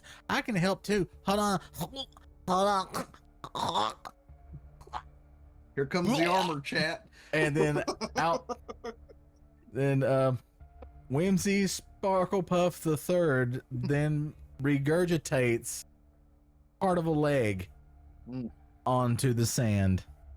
And he's like, You think that'll help? At least they'll know that they were here when they died, or at least part of them were. Yeah. You know, though, when I was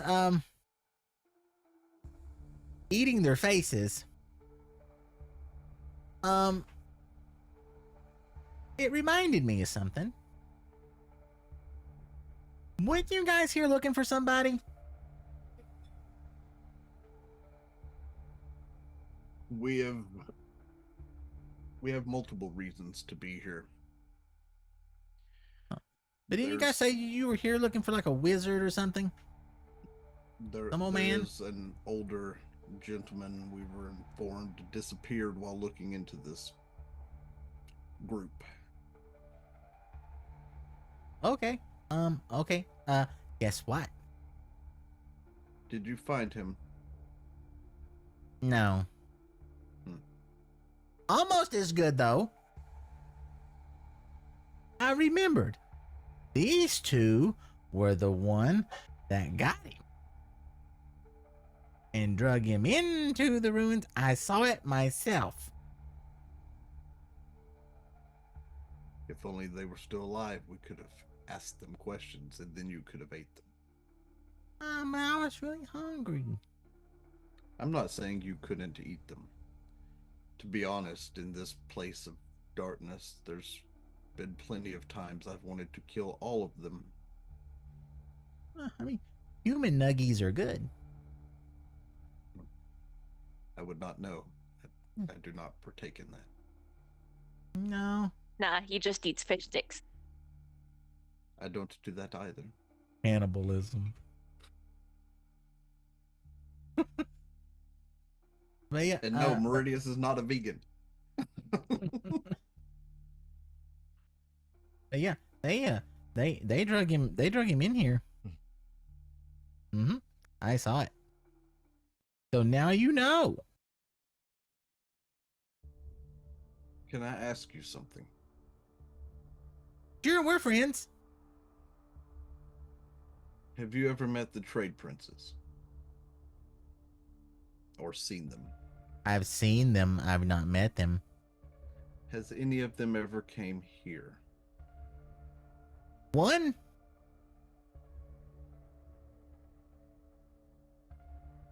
Do you remember what they looked like? They were a dwarf lady.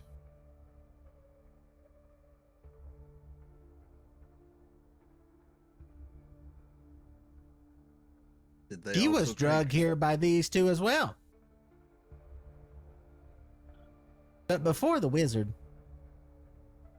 That explains it then. I haven't seen either one of them in a while, but her longer. According to the other trade princes, she went missing. Death cult rose up. Wizard went looking for her and the cult. It then went missing. Tracks in the timeline. Hell as old as time. If time were a few weeks old.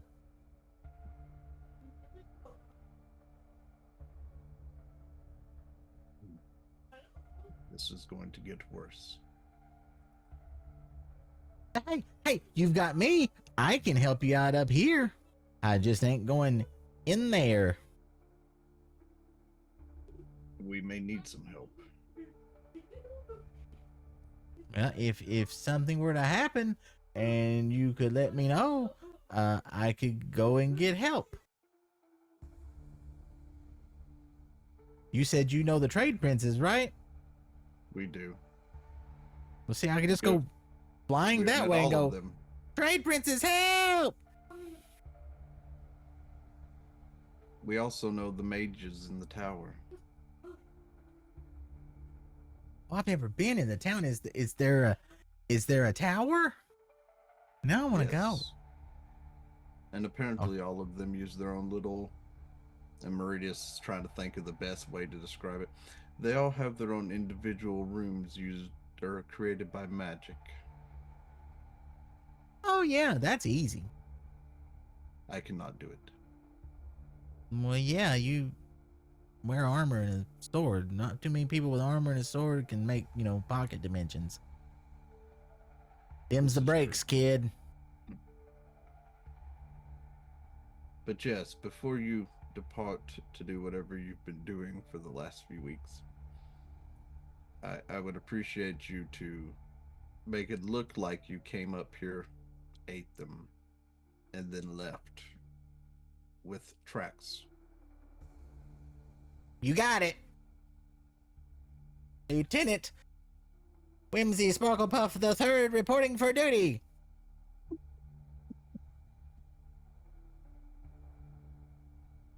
And at that, you see him fly down to the ground, and then he changes shape into a land dragon and starts walking away.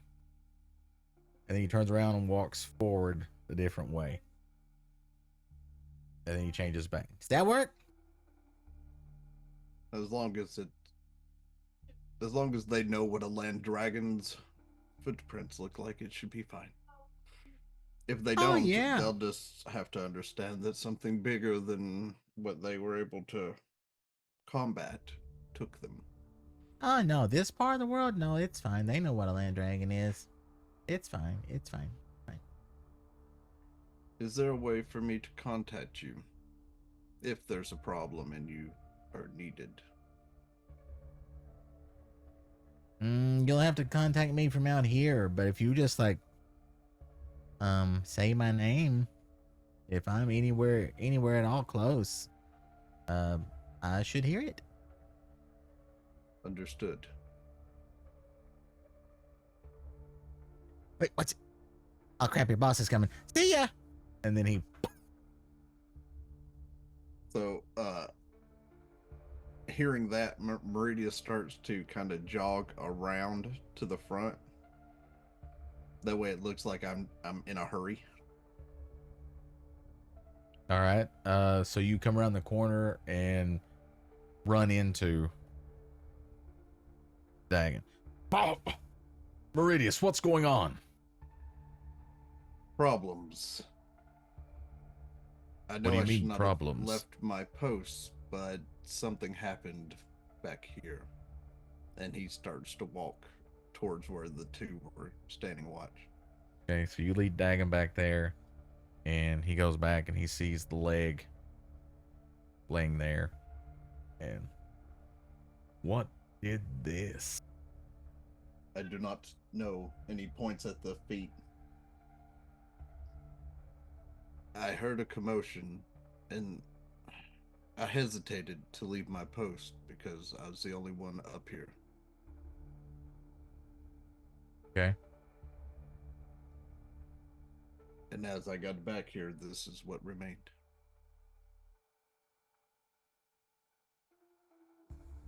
Okay. He looks over. He looks at the prints. He studies them for a while, and he puts his hand down and kind of measures the print. Land dragon. I have never seen one of those. They're native to this part of the world. Some people use them as mounts. It is a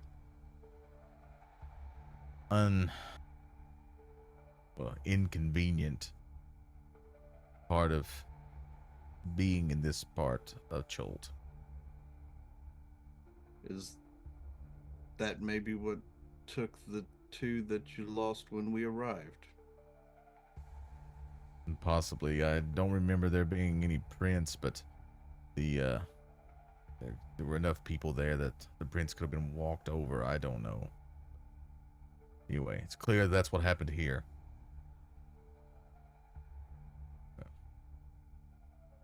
I guess I will return back to steading guard while you get others up here to take their spots. Yes, I'll go get some more men, and I'll go have Galtash and Orlando come up here and send this to the refuse pile. And he bends down on one knee and clasps that emblem on his chest. And you hear him say, "For they are one with the Revenancer." And then he goes in. And then a little while later, here come Keltash and Orlando, grab the leg and put it in a green bag, and go back down. And the rest of the next few months are pretty uneventful as far as guard duty goes. And with that, chat, we will take a little break. We're about at the halfway point of the evening. So if you'll give us about 10-15 minutes or so, we'll be back.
back, everybody. We are going to pick up right where we left off. So we just finished Meridius's workathon.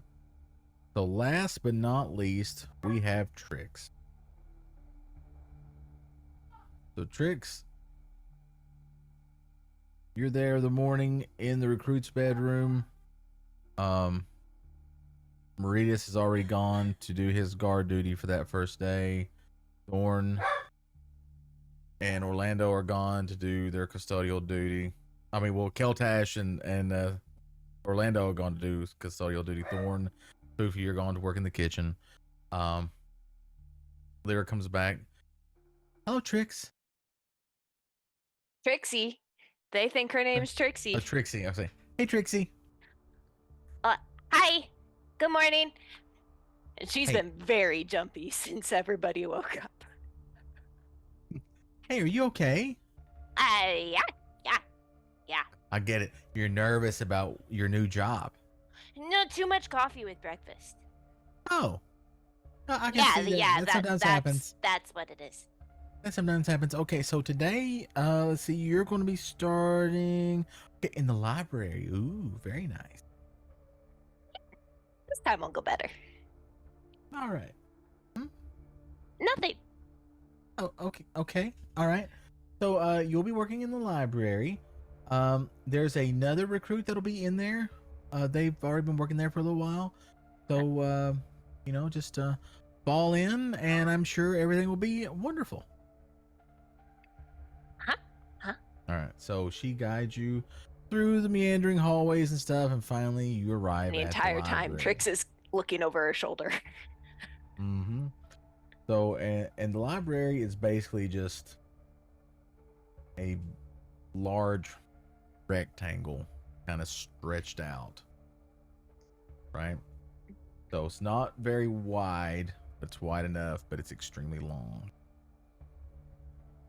So the library is made up.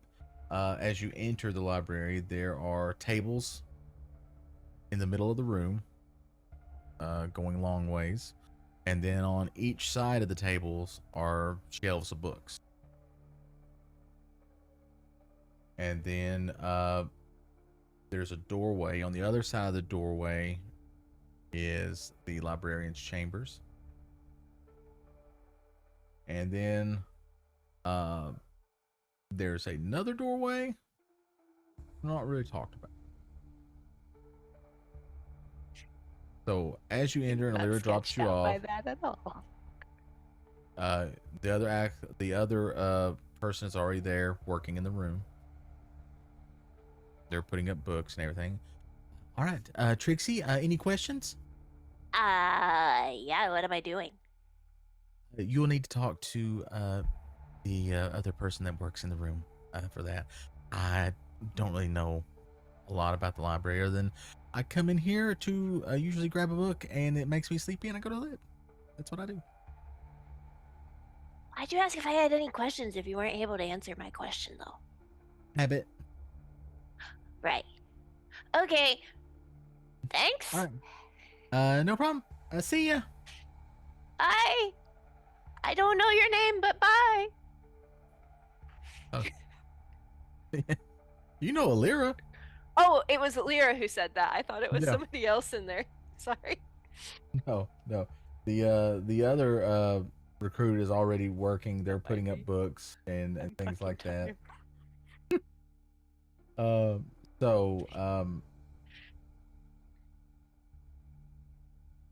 The other recruit will come over to you. Hello. Oh, hi. Hello. I work here now? So you're the extra help. I mean, I'm just a little help, but yeah. Right, it's really loud thunder. My name is Barkley. I've been working here in the library for a few months now. I've requested some help, and now you're here.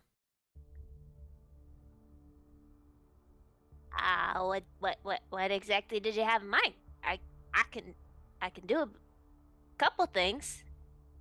Couple things you don't want happening in a library, but I mean, All I need you to do starting out is the librarians have everything kind of alphabetized by subject. And I just need you to look at the book, find out see what the book's about, put it in the right spot. As you see, there are plaques on each shelf that tell you what belong in that shelf. You put it there in the right order, and you're good. so shelving. Okay. Yes. Yeah, I can do that. And Trix is scoping out everything in the room, and she's looking at whatever stack of books he's wanting her to put away. Okay. So, we'll all get to work shelving books. And Trix is actually staying like by the stack and using her invisible mage hand via telekinesis to shelve the books. Okay. So you're shelving your books in your special way. Barkley's shelving his books like normal. After a while, librarian comes in. She introduces herself as Hedra. Trix jumps when she comes in. She's like, "Hello, I'm Hedra. What is your name?" Adorable. Hi, I'm Trixie. Trixie. Okay, all right. Pleased to meet you. Like I said, I'm Hedra, and if you need any help, just let me know. And I'll be in my office here, doing some research. But if you need me, I'm around. It's real easy. I'm very good at helping. What kind of research? Research to help the Revenancer, of course. Oh, is it like top secret, not for us like bottom level people to know? Okay. Exactly. It's a little classist, but I get it. Okay. Yes. So, just like I said, if you need anything, Miss Hedra. Yes, Barkley.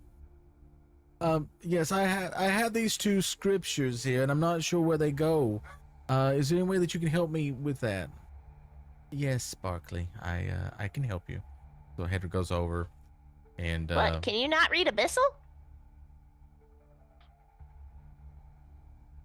I Trix is just giving him a look. needed clarification. Huh? And then Hedra goes over and looks at the books. She says, "Oh, this one goes here, and then this one goes here."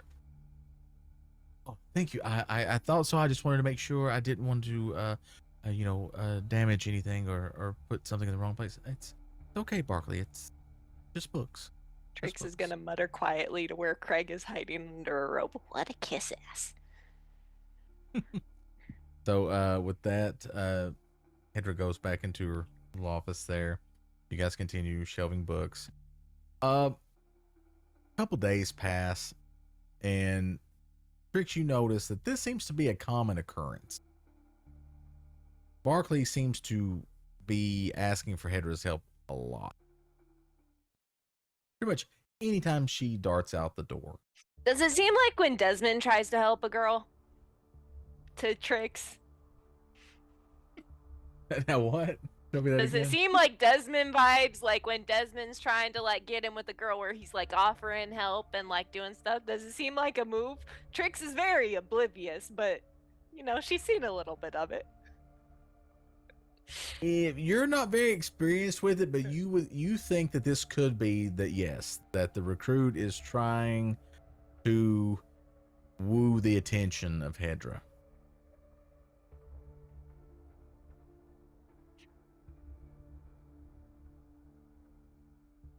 Every time Trix is just gonna make some slide comment to make him seem like an idiot. Okay, so this continues on for a few days. One day, Barkley isn't there. Oh, thank God. And you're shelving books. And I need you to give me a perception check. I was gonna say, if she's alone in there, she's going slow as shit and looking at all these books, trying to figure out what's going on. And that is, I can't see. Perception 22. 22. Okay, so you begin to notice that a lot of the books that Barkley has put up are not right. Oh, she's absolutely saying something. She's gonna knock on Hedra's door. Okay, so you knock on the Hedra's door. The door opens. Hello? Oh, Trixie. Hi. So I know I'm newer here, but I think I've got the system figured out at this point, and a lot of this stuff looks like it's not in the right spot. Oh, really? Yeah, it's weird. It's like there's something over here that's in like the anatomy of zombies, but it's actually ghost communication and should be over there. He knows better than that. Right, it's because like ghosts and zombies very different things, right? Of course, yeah, you don't want to get that confused. Like the words don't even look alike in different languages. Like they're completely different words. Exactly. Will you join me for a minute? Sure. All right. I just have a seat here in the chamber. And she excuses herself for a second, and she goes over to the corner. She comes back. She sets a tea glass down, and she pours tea in your glass, and she pours tea in her glass. And she sets down just looking at it. a platter there with sugar cubes and a little thing for milk. And she's like, oh, can I talk to you? I mean, I'm here. Yeah, I know, but can't it just be between us? I mean, sure, who am I gonna tell? Barkley doesn't like me anyway. Barkley, he is driving me crazy. Listen, I'm not somebody who even picks up on that kind of stuff a lot, but like, really? Like, yeah. How long's he been doing that for? About 3 days after he started working in the library. So was he really the one who wanted some extra help in here, or were you trying to get a buffer? No, I needed help from Barkley. Yeah. Never mind.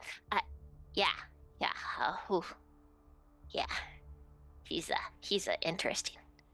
Yeah, I just don't know what to do. I try to keep it professional, but he just will not stop.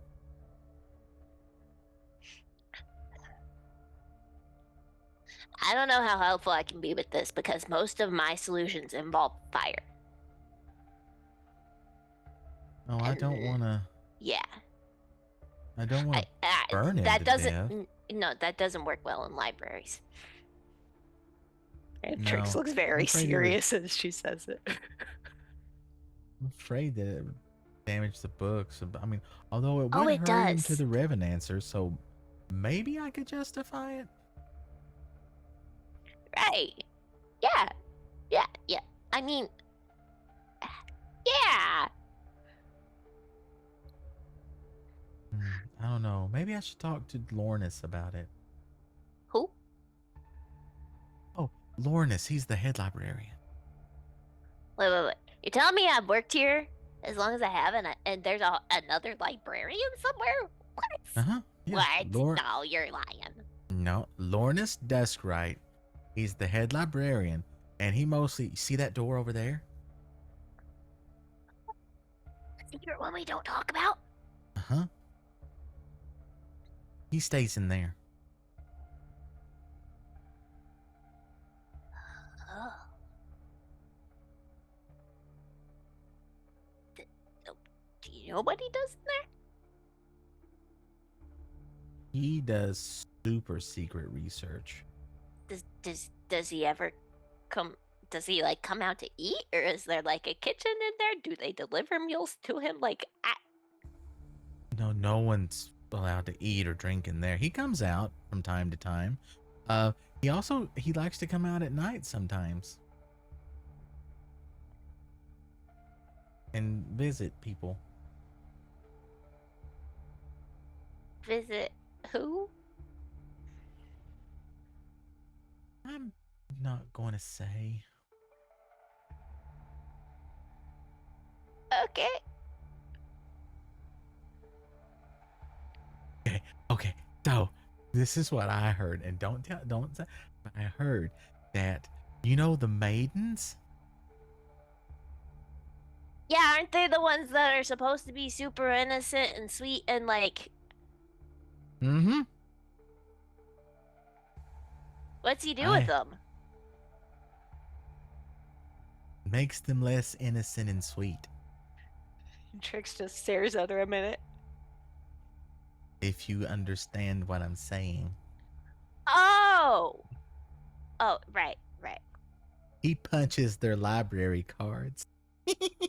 And Trix's eyes just get really big. Yep.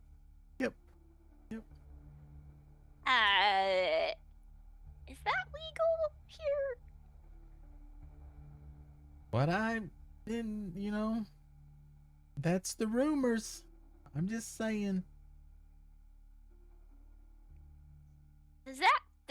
Does wait, like, how serious is this like maiden job thing though? Like, does that break the magic or the whatever? Oh, the no. heck they do? No. And she reaches over and grabs a book and brings it and opens it up. And you'll see here. In chapter 4 here, you can see clearly that it doesn't have to be like a vestal virgin or something like that. No. It doesn't have to be. Now they prefer it. But beggars I'm can't just be saying, choosers. in this day and age, beggars can't be choosers. Some people are. What is it my dad used to say? He would say, Hedra, don't grow up and be free-hearted. Is that what they are though? They're a little loose with something, but I don't know if it's their hearts. Listen at me being a chatty Cathy. I swear. I like you, Trixie. I can talk to you easy. Yeah, I mean, is there a lot of that kind of stuff around here? Like, people doing things, sneaking around? Like, this seems like a pretty serious place. They take things really seriously here, and those priestesses are, We powerful don't get out much. and, magnificent. That's true, but while we're here, we're supposed to, experience the fullness of life. That way we can embrace death. And Trix is just sitting there for a minute. So we're meant to experience the fullness of life in a confined space? Well, apparently, if the maidens are any example, you can experience a lot of life. Sometimes a couple times a night. And Trix's eyes get big again. And at that, you hear a click And Trix jumps.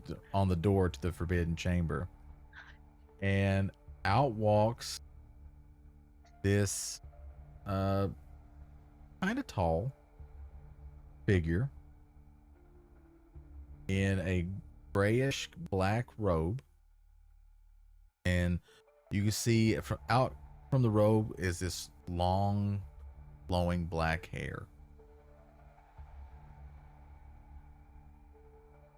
Oh, and Trix has not drank any of the tea, by the way. Okay. In her paranoia. So, yep. I'll let there you go. Oh, that's creepy as fuck. No, thank you. You want to see him? There he is. No.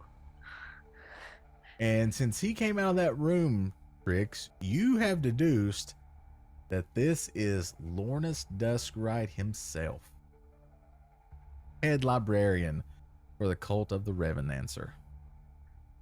Oh, hi.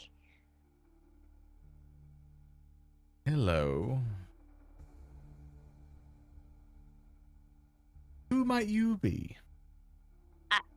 I'm Trixie, the new girl. Ah, Trixie, the new girl. Nice to meet you.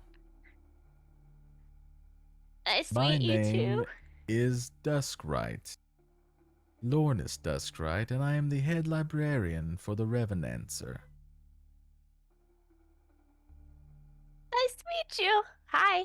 Yeah. Nice place you have here. Very, very specialized collection. Yes, we try to obtain all literature regarding the Revenancer, death, and the assorted accoutrements that go with it. Right. I gotta have all the facts. Obviously. Exactly. A well-educated cult is the best cult. Ah. Hedra, you have a wise individual helping us. I'm sure she will be of much use and benefit.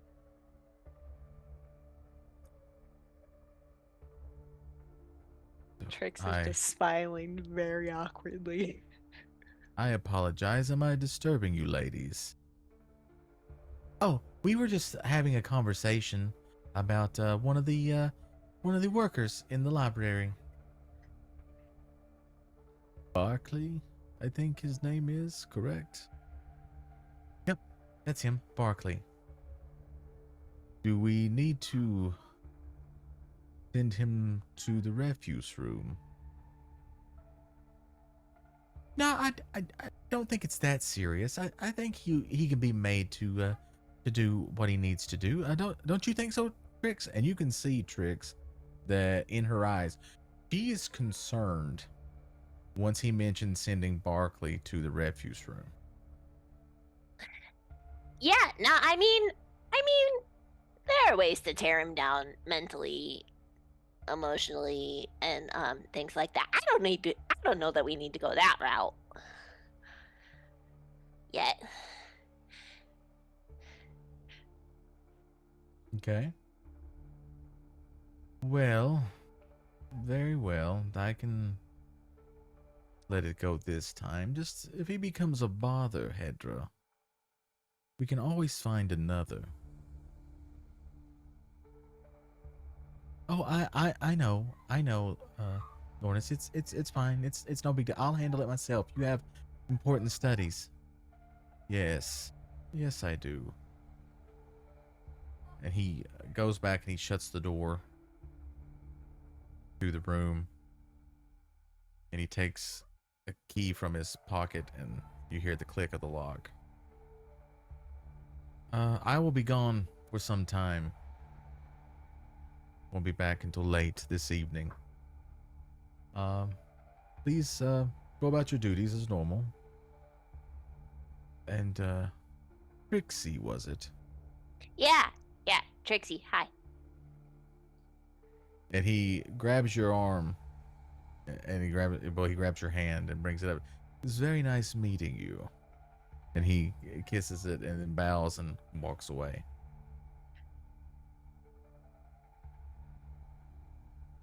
Is Are he you okay? always like that? Uh-huh. That's really creepy, right?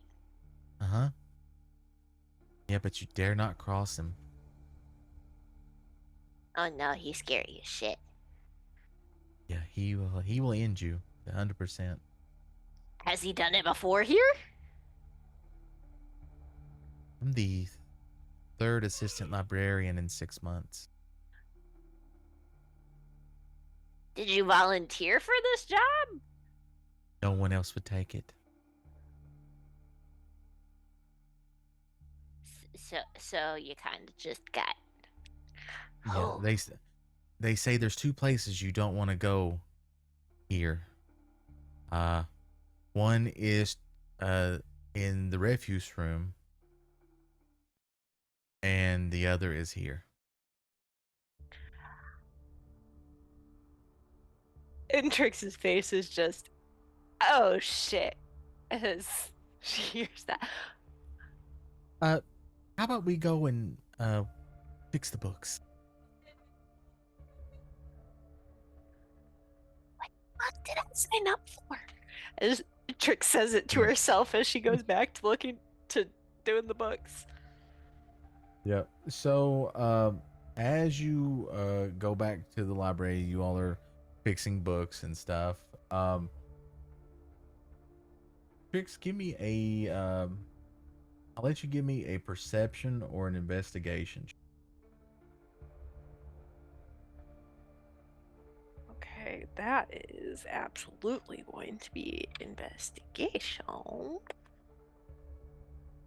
If I can see what that fucking number is, that's a 21. 21. All right. These guys are being nice to me, but I can't freaking read them. Are putting up books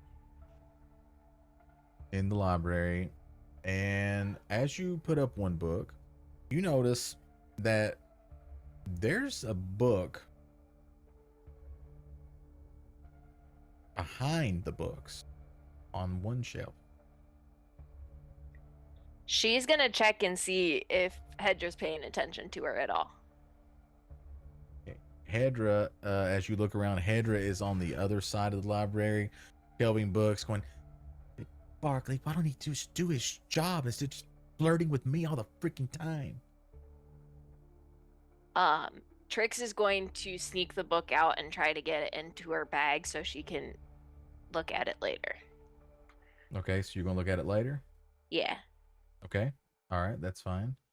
So everything goes pretty nonchalantly after that. You know, everything seems to be okay the next couple of weeks. Not much has happened. You do see Lornas from time to time come out of his room, go back to his room. He's never gone from it for very long, except for the evenings. He does seem to go out of the evening.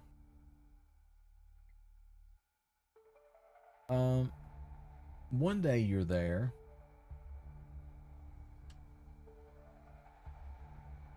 You notice there's an acolyte reading a book in the library. Is this a familiar acolyte? You've seen them with Alira before, but you've never actually talked to this person. Okay. But you're pretty sure, like Alira, they're one of the main acolytes.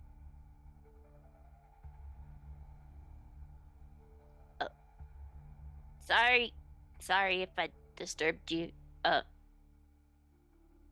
Should I go? They look up at you, and I need you to give me either a perception or a deception check. A persuasion or a deception check, I'm sorry. Those are both not great, I'm pretty sure. +0 to both. Nice. But it's a 19! Mazel tov! Don't ask me how the fuck that happened. Okay, so the acolyte looks up at you from their book. Hello. There's something I can do for you. No, I just work here, and there's not normally anybody else in here. Did you reserve the space? Should I not be here? It's fine. You can be here. You're one of the new recruits, aren't you? Yes, I am. My name is Trixie. Trixie. Yes. One of Alira's. Yep. Very nice.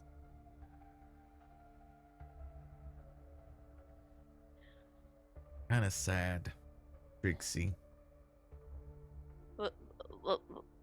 What's sad? I feel that we're not doing enough with the recruits.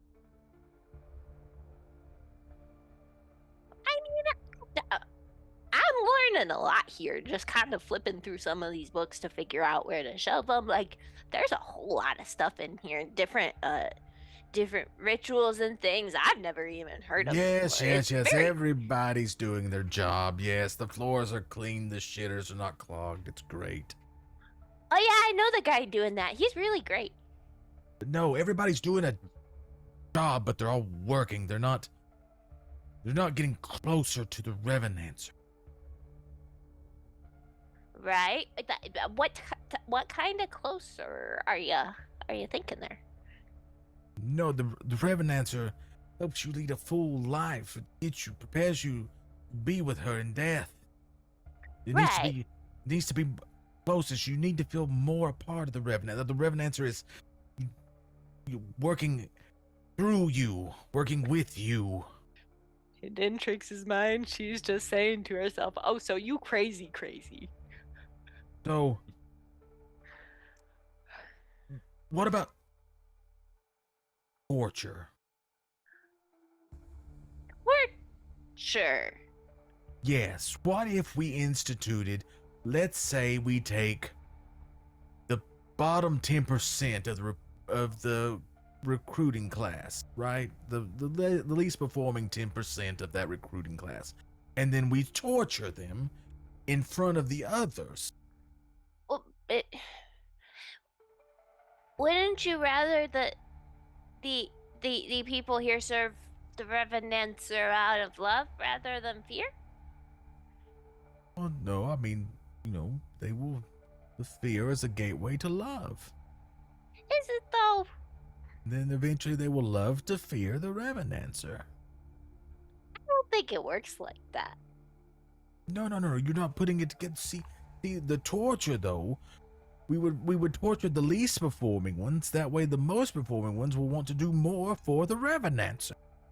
Right, but those least performing ones, that doesn't really motivate them much to do better.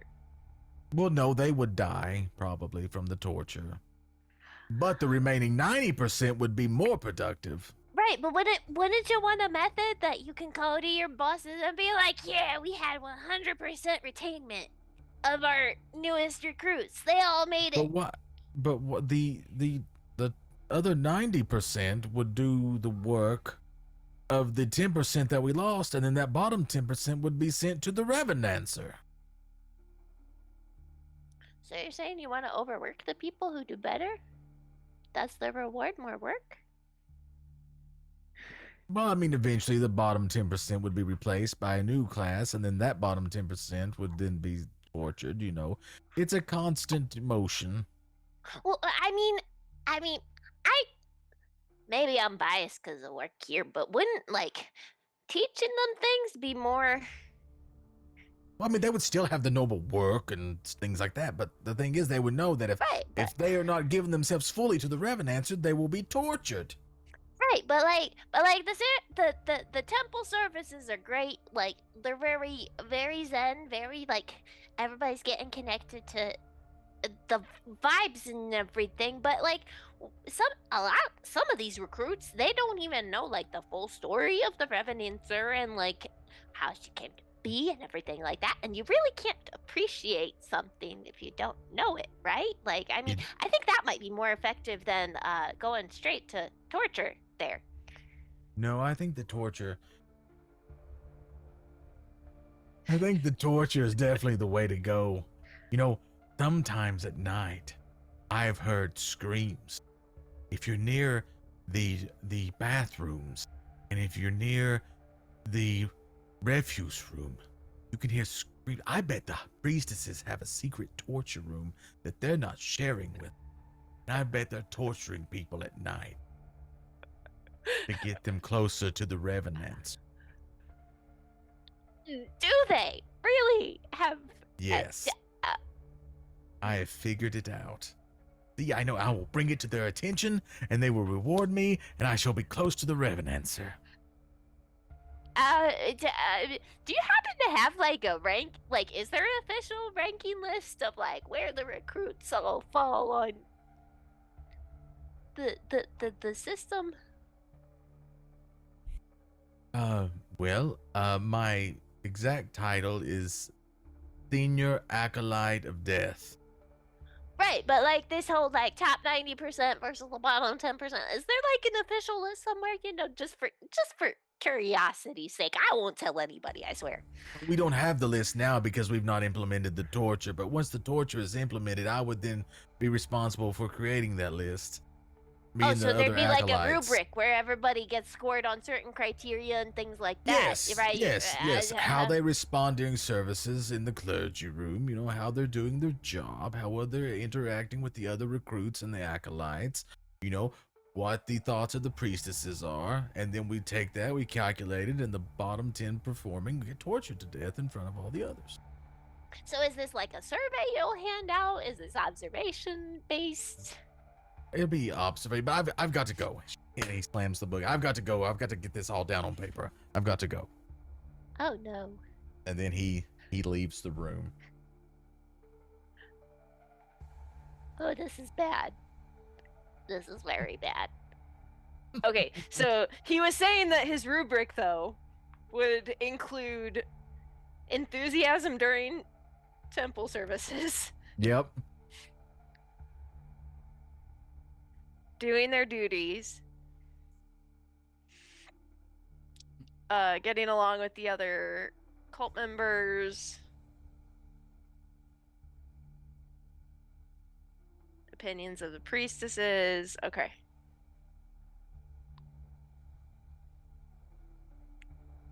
Because Trix is making a mental list so that she can warn the rest of the group to not fuck up. Yep. All right. So a few more weeks pass, Trix. You're working in the library still. Everything's going fine. You're getting along with everyone. And as time is passing, as she's realizing we're going to be here for a long time, Trix is going to periodically, when she has an unsupervised couple of minutes, use the pencil that Alaris gave her and like kind of write out like a quick breakdown of what's going on and try to focus and hope that Alaris sees her like journal entry logbook type thing so that she knows, hey, we're still alive. Okay. All right. But you begin to notice some things in the library as you're working there. Give me a perception check. Well, I'll take perception, investigation, or insight.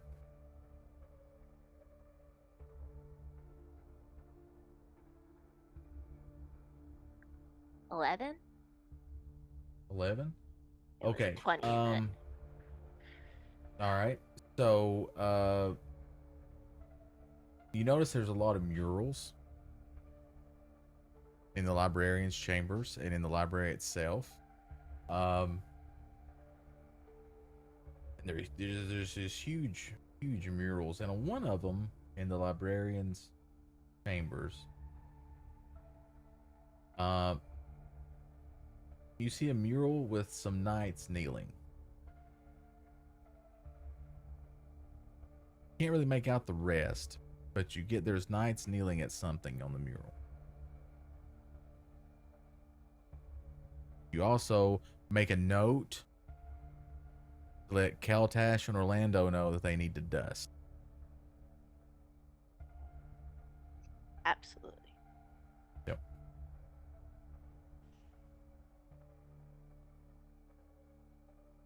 All right. Just had lots of sneezing fits in this library. It's very dusty. Not healthy. Lots of sneezing fits.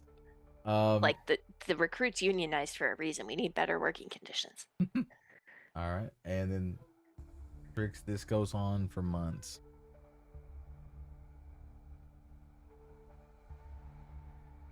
And she's she's just gonna pick up tidbits from the books wherever she can. Yep. You're just picking up stuff, trying to get some information. And avoiding Senor Creepy. If possible. If possible. Yep. And I will send you the information about the book you found.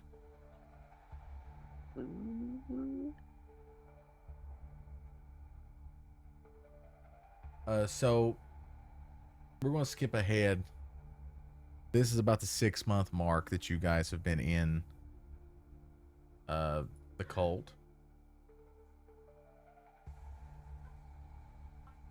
Some of your recruits have gone on to be with the Revenancer.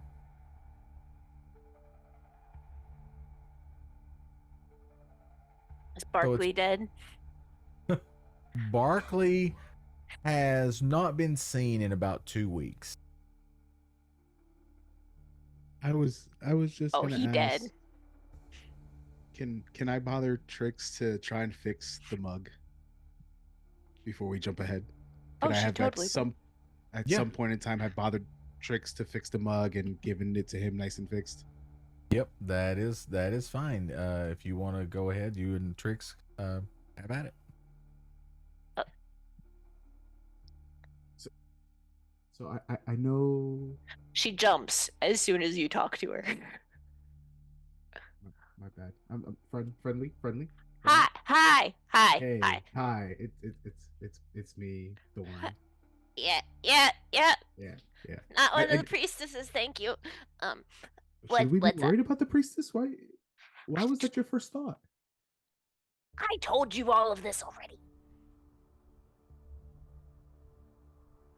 Still don't fully understand. Not that I don't believe you. I just don't fully understand it. Anyway, okay, it's fine. I'm not mad. I'm just disappointed. But okay. But you're not surprised. I know what you guys. I mean, think about Desmond, it wouldn't surprise me. I expected a little bit better from you. You see me tear up a little bit because that means a lot. I'm gonna be honest. I'm taken aback that you expected more from me. Hey, so Spoofy ran into not really like a spot of trouble, but like he kind of angered or upset's the better word, upset. One of our hosts in the kitchen, and broke his mug. It was very sentimental. His mom gave it to him, and she's no longer with us, as you can probably tell looking at the cult.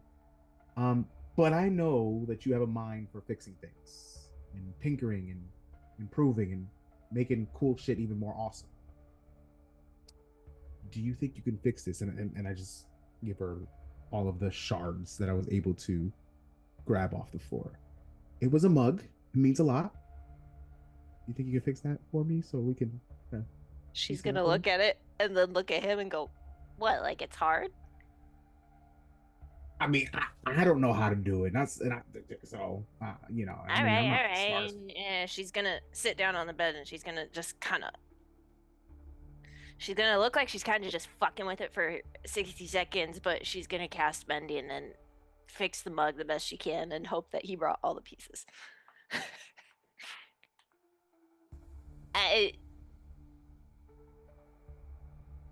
You're awesome, dude. Great, love it. That's kind 12 of out what of 10 I do. would recommend. That's why I knew immediately to come see you about it. Like card carrying engineer here. Like this is just small potatoes. Like. Well, exactly. I figured it'd be super easy for you. So. Yeah. I go to give her a fist bump.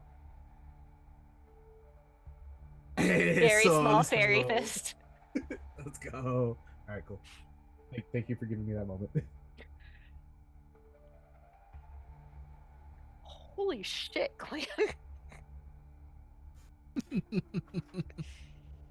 You found a book? Heck yeah, and this is a book, but I'm like, oh, I was gonna transfer this into my notes. This is gonna take forever. All right, so like I said, you guys have been doing your jobs about 6 months at this point. And you all are in the recruits' chambers by yourselves for once. Because all the rest of them are dead. Yeah. They're either dead or off doing their jobs. Freaking finally. But you guys are together in private.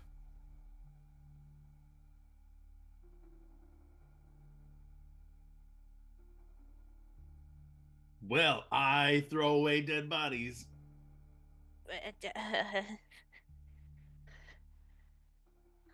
Yeah, that checks out. Yeah, I can see that. Yep. Refuse room? Yeah. I've heard. Also, Orlando's been telling me about it for weeks. Oh, yeah, well, did he show you the note? Does he write you letters or something? No, I wish, but we found. He found it. You haven't been letting Orlando read, have you? I mean, I've given him some literature. Like, I've screened out the really, really, really culty options from the library so that they're more, like, educational. Just like, hey, if faced with a zombie, this is what you can do. Or, like, if you ever want to make a zombie, this is what you do. Like, just educational things, not necessarily the, hey, follow the Revenancer. Yay, she's so great. Like, I've been screening the content for him, I swear. Good. He is easily manipulated, so keep that in mind. Everything makes sense now. Yeah. Offers a lot of drinks. Everybody likes him, by the way. Definitely the friendliest guy in the whole trash pile. He has always been that way. Yes. So there's a note, and it says some crazy poetry. Here you go. Well, presuming that Orlando hands it over.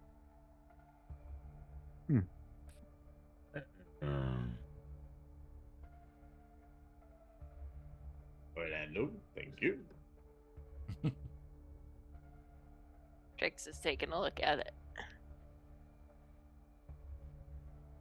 And it's oh, I put it.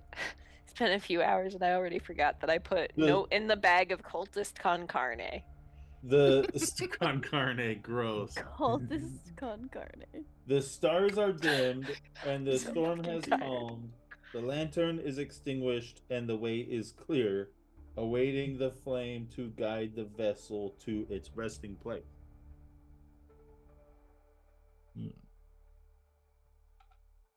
Well, that's weird phrasing. The stars are dimmed and the storm is calmed. It was deep within a bunch of cold, wet bits. I don't know if that's helpful. Did you sanitize this? No. Trix is just looking at her hand and she's like, damn it, I'm touching this. You know, I've been touching it a long time. Everything's fine, so I'm sure it's what he said. Phrasing? Yeah. It's fine. Everything's fine. The flame. So you found it on one of a pile bodies? Of formerly sentient goo. Yes, that's correct. Mm-hmm. One or more bodies made into its constituent parts. That's disgusting. It was. That's why Orlando had to take care of it. Thank you. Little pat on the back. So you're making Orlando do the messy jobs. Oh, no. There was no coercion. You see, Orlando is a pal. A real pal. You just... Yes, Trix is remembering she has some spare stink bombs in her pack. And he just goes and does it. It's great. I love it. The last time somebody was unkind to a service worker, she's got that fixed still.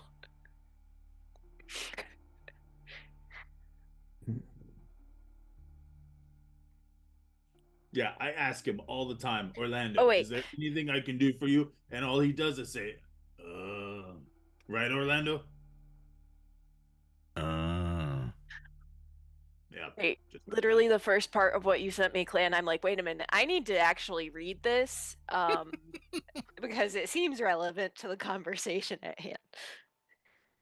Interesting. So this is some sort of coded message or something, or yeah, sure. Maybe attempt at some poetry. Yeah. Wait, it's a code? I just thought it was somebody being big as shit. Well, the end there, awaiting the flame to guide the vessel to its resting. I mean, it just seems like, like you're telling somebody awaiting the flame, but, I don't know. But what if the flame is a metaphorical flame that signifies somebody's undying love? Could be a poem. Yeah, it could be. Yeah, you're right. Sounds like somebody's trying to give someone a signal. Well, flames are used to signal. That's also right. Yeah. Anybody else have extinguish the anything lantern. interesting happen? Not really. I'm pretty sure I've been successful in keeping Desmond from sleeping with the maidens, though. Oh wait, what? Well, at least somebody is. 'Cause We are apparently still they get- alive, so yes, I mean- think you've been successful. You have actually, Faye. You have been. I just rolled it. You have been successful in keeping Desmond from sleeping with the maidens. Desmond, Thank I hate to goodness. break it to you, but the whole maiden thing's just a title at this point. See, that's what I'm Hmm. talking See- about. I mean, see- like, how are you gonna get in the way of nature taking its course? you Yeah, know? I've Come on, unfortunately learned more about these things than I ever wanted to, and I've heard mean? stories. Do tell, do tell. Yes, pray tell, please. There is I'm not very little giving- entertainment in this place. Oh, I'm not giving details. Are you kidding me? No, very creepy head librarian apparently sneaks in there, and yeah. Sneaking What does Gives that them mean? private lessons, does he? private. Like with books? Yep. Books.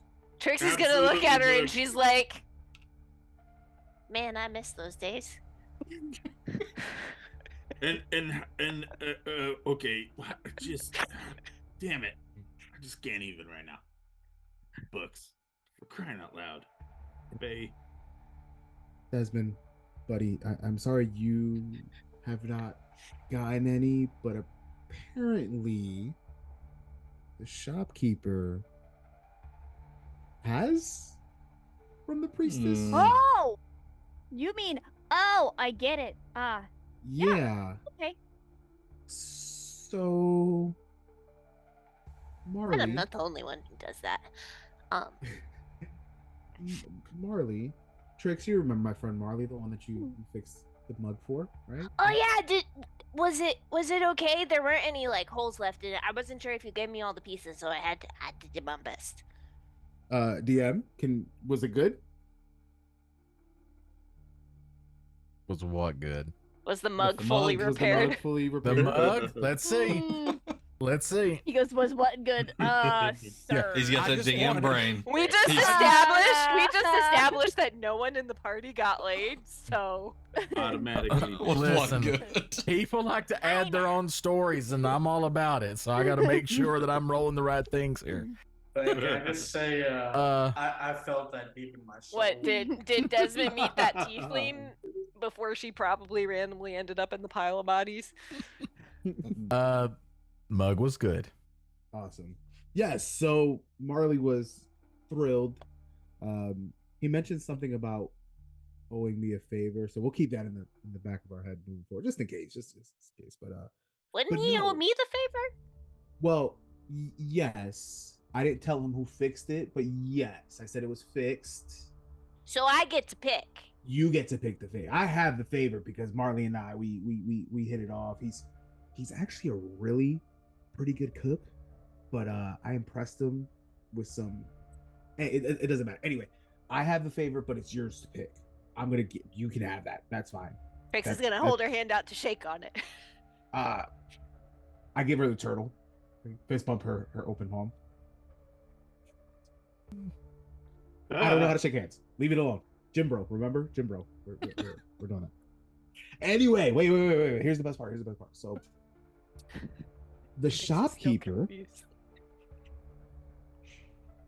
there's a password to get into the priestess room. Hmm. Oh. So Marley, one night, hanging out, saw this go down. Apparently he visits her for about an hour at a time. Desmond, you know what that means. But in order to access the room, stand in front of the door and say the phrase, bound by fate, blessed by darkness. Don't they say not to reuse these kind of passwords? Because that was totally the password to get into this temple, too. Get it together. Seems like poor security. Radius, Yeah. you should talk to your boss. Or maybe not until we can look into it a little bit more, so they don't change these passwords. Oh, right. No. Right. Secret Because mission. I we want bad security. I forgot. I also have this note on the password to get into the treasury. Because bless Marley's old soul. Treasure room? Yeah. Bless his old soul. He kind of forgetful as well. So we have this password too. I don't actually have the password, by the way. It just says note to get into the treasury. So That's the password. Note to get into the treasury. Note to get into Yeah. Capital N. You replace the O with 0, Uh-huh. the E with a 3. Yeah, exactly. So wait, he gave you the password. two Did he tell passwords. you where it is? Shit, I don't think he did. No, I didn't ask. Damn. DM, would we have? No, we wouldn't have known, would we? Where the treasury is? No, Yeah. no one has told you where the treasury is. No. Okay. Let's just say I was on cloud 9 for getting so many passwords. I forgot to ask about the treasury. I can fix What that. good's a password if you don't know where to use it? Well, I mean, he does owe us a favor. We can cash that in to find out where the treasury's at. It's up Are to we you. just gonna? Are we? Totally up to you. I mean, we could walk through hallways just chanting it randomly, but I feel like that's suspicious. Yeah, we really shouldn't do that. I mean, it's not like they aren't suspicious of us already, anyway. But... By By the way, have you guys been doing the stuff that I suggested to make sure that nobody ends up tortured? No. I know some of you may be into that, but he said that the people tortured would probably end up dead. I don't know what you suggested. What did you suggest? You gotta be enthusiastic during the services. Gotta be. Oh. Praise the Revenancer, hands in the air and everything, and Yeah. then you gotta be good at your job. I Throw don't your wanna hands be- in the air like you don't care. No, you do have to care though. That's the thing. You've got to throw them in the air like you do care. Like yeah. Yes. And- Romancer, let's go. And if people are listening, never say anything bad about the priestesses.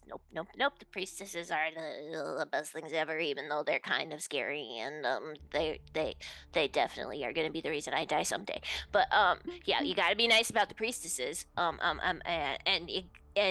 be nice to others in the group. Like make friends. They may be crazy, but apparently socializing's important around here.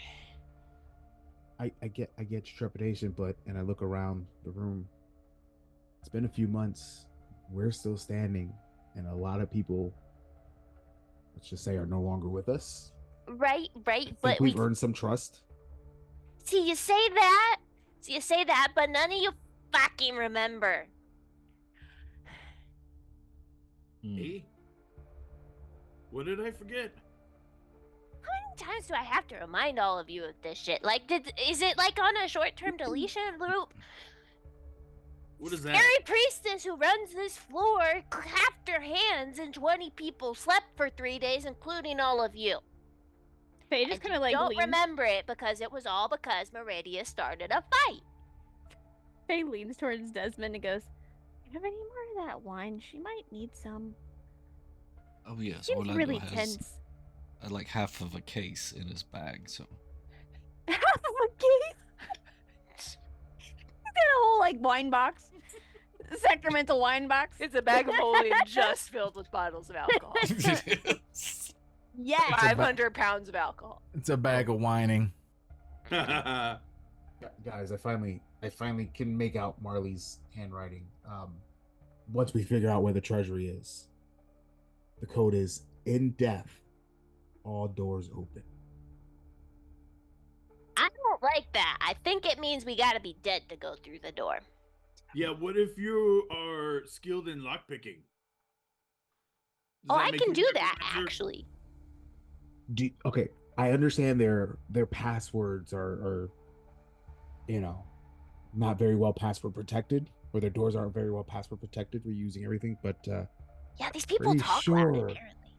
they may have some sort of magical protections from lockpicking. Just assuming. You mean like 2 factors worth of protection instead of just one? Yeah, I think we need 2 Yeah, factors I think some kind of to authenticator authenticate. in there. You know, like it scans your face with magic. That would just be awful. I don't know why anybody would want to do this. And then imagine this episode of Not Actually Heroes of Forgotten brought to you by Okta. I would just like to say when they started making us do the authenticator shit at work, it was the goal of my life to have the number 69 come up as authentication, and one day it did finally happen. You know, there you go. I'm still hoping Because for little 420 666. That's what I'm hoping She's for. never logged in again. Unfortunately, that's not an option. Only like 10 times a day because it constantly logs you back out and you're relogging in again. So we have a favor owed to Thorn or Trixie over here. Maybe a way into that the name's only for out priestesses? there. No, you don't use that name in here. Out there around them. Oh, No, sorry, that's not for regular usage. Okay. thank you. I just like to keep it in, my mind so I don't mess up later. We could get into the priestess chamber, maybe. That sounds interesting. Or possibly to the is there anything else? Actually, coerced one of the other recruits to giving me a key to the sanctuary, maybe something like that. It was a few weeks ago. He was drinking, and would you please give Desmond the bottle of wine, Orlando, please? He reaches in his pack, rummages around for a minute. An open bottle of wine from how long ago? From about 6 months ago. Oh, okay. Comes out. Oh, yes. Surprisingly, though, perfectly intact. Oh, God bless. And fresh. Did you check it for poison first? Oh, he was. You gotta check poison. everything. Do I recognize the very wine? Poison. Give me an investigation check. Like, does it look like what I think it looks like? We're not gonna talk about the fact that I can't find a D20 right now because I had all my stuff to the side. Not great. It's only a 10. A 10? Okay. You look at it, and to you, from being clergy, and in the Temple of the Thunder and everything, this just looks like regular sacramental wine. So it does look like the sacramental wine. I can tell that it's probably from. Okay. This is used in holy ceremonies. So what do you do all day, Kiltash? Is it just you burn bodies? I don't know, but it's not dusting in the library. You put now. I am not to that point yet, okay? I'm working diligently to get to the point where I'm dusting, but right now I am mastering the baggage distribution and the commode cleaning, okay? Also, coming up with a recycling program for the gold. Seems like a very difficult job, Keltash. I'm proud of you. Sorting bags by color. Good job. So what I do is I take the green bag, excuse me, and I open the chute and I put the green bag in the chute and then I let go and then I close the chute and I forget that all the green bags have dead body parts in them. This is the actual face Trix is making right now. Into a hatch that contains a forever lasting fireball spell. Question. Why is it that they don't just burn the bodies with the trash? Why do they Wait, do we want to see down the trash chute? Well, so funny story.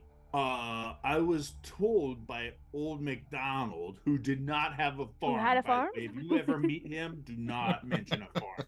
He Okay. will punch you real hard. He's good at it. Oh. So he was saying that when he first started out, there was another recruit, and there it was like, "What's in the green bag?" And then look, and then he became the green bag, and then all of a sudden it's like, "Oh my gosh, where's this guy?" And then wouldn't you know it, he was there again after the green bag. Man, they must buy those build your own zombie kits in bulk. So you're saying that they... You see Faye stop for a minute. Oh. They Recycle people? They already have a recycling? Yeah, I guess. I mean, but it's not a good one. It's not very efficient. It's only for bodies. I don't know why that is.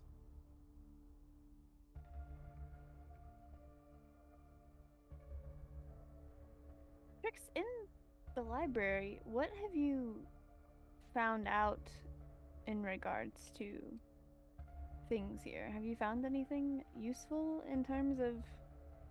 Well, apparently the library is the last place you want to be after the refuse room, so that's fun. Head librarian is creepy as shit. Refuse room is where the bodies end up, Keltash. Is that really the best place to end up? It's not a bad job, okay? Once you get to know Old Man McDonald, once you get Orlando we're to down do all the there gross shit kicking for back you. shots, thanks to Orlando, thanks, bud. And we're having a good time. You don't even know the smell after a while. It's great. It's really a good time. Right. But anyway, he's really, really creepy and stays locked in this room all the time. He's apparently doing super secret research. I've learned a lot about different forms of undead because they have a lot of books on that subject there. And then I found this journal thing, and I don't know who this guy is, but have any of y'all heard of Gurdrin Myron or Banshee Knights? Because apparently they just massacred tons of people down in the Underdark at some point. This dude's really creepy. I have his journal. It was in the back of one of the shelves. I kind of snuck it out. DM, would any of us have any knowledge of history of this, or roll me a history check? Wait, can Trix roll one too? She's good at that. Yes, you can. Everybody can. Everybody. You get a history check. No, You get a history check. She's not proficient in it, but she's still good at it. Not good. That's right. It's a 9. That's an 18 for spoofing. All right. That is a decidedly unnatural 20. dirty Okay. 20? 7. Fist bump, Desmond. You see Thorn get sad that Trix and Desmond fist bumped and he wasn't a part Oh of it. no, Trix did not actually fist bump him. No. All right. Trix is afraid to touch Desmond. Yes, she does not want to know where his hands have been. What did She you saw roll? Not on Maurice? the maidens. Not on the, as I say, not on the maidens. Meridius did not roll. I'm currently doing things while listening to the conversation. All right. You're not with us right now? So No, he's not participating. He's So there. He's for- not participating. I'm So in for- the room. I just haven't Yeah. joined. So for everyone that rolled a 17 or above, you know the name from legend, but especially Banshee Knight. When you guys remember Banshee Knight, you become very, very nervous because you have heard stories about Banshee Knight showing up to battles in the past and killing armies with one word.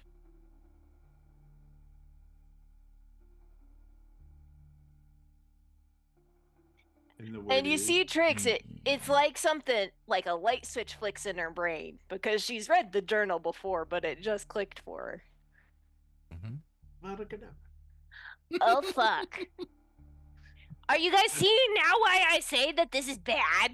It was Expectro Dithonus. No. What's happening? The Banshee Knights she speaks of, there's a legend about them showing up to a battle for a larger army and uttering a single word, and the entire other army dropping dead. Kind of like the priestess did to you, except she just made you guys go to sleep. Now do you believe this place is bad news? Almost I have to as if believe there's a connection. There could be some truth in this because they have the name Banshee attached to them. And if you know anything about Banshees, they tend to wail a lot, and I always assumed that you just put yourself out of your own misery because you didn't want to hear them screaming about, but Okay, supernatural. it's just legend though. I haven't watched all that yet, so I don't know. I was gonna say he has no idea. Oh wait, he hasn't. That's right. Clan knows what I'm talking about.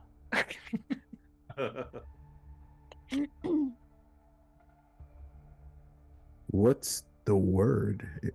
Bird. Do you really think anybody Thank ever you. wrote that down? I would assume that if you've heard it, you may be someplace that we couldn't ask them anymore. Had to. But is the power in them speaking the word, or the power is in the word? So does the babe have the power? I Well, have this not guy's literally the researched. champion of the Revenancer at some point in history. Wait a So second. maybe he's the leader of these knights. Wait a second. You think he's still alive? Marley said that there were rumors that she is here. Wait, she who? Who? Wait a minute. Well, oh no, I don't like this. Somebody also said something about screams in the hallways at night, and you just said Banshee scream. I was not involved in anything where people were screaming. This was in the context of torture, Desmond. Again, I was not involved. Faye made sure that he was not involved. Still, yes. Why would Faye and Desmond be involved in torture? I'm so confused. Blocking. Keeping him away. Sorry. Trying to keep everybody alive, obviously. But like, if Banshees scream and there are screams in the hallway, what if these knights are here? That's.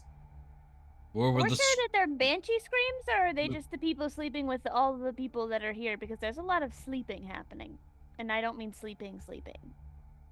I don't know, and I'm not sure I want to know. Meridius, we've sat here and waxed poetically. What have you learned? That I'm people sure in this we- place are doing brown chicken, brown drow.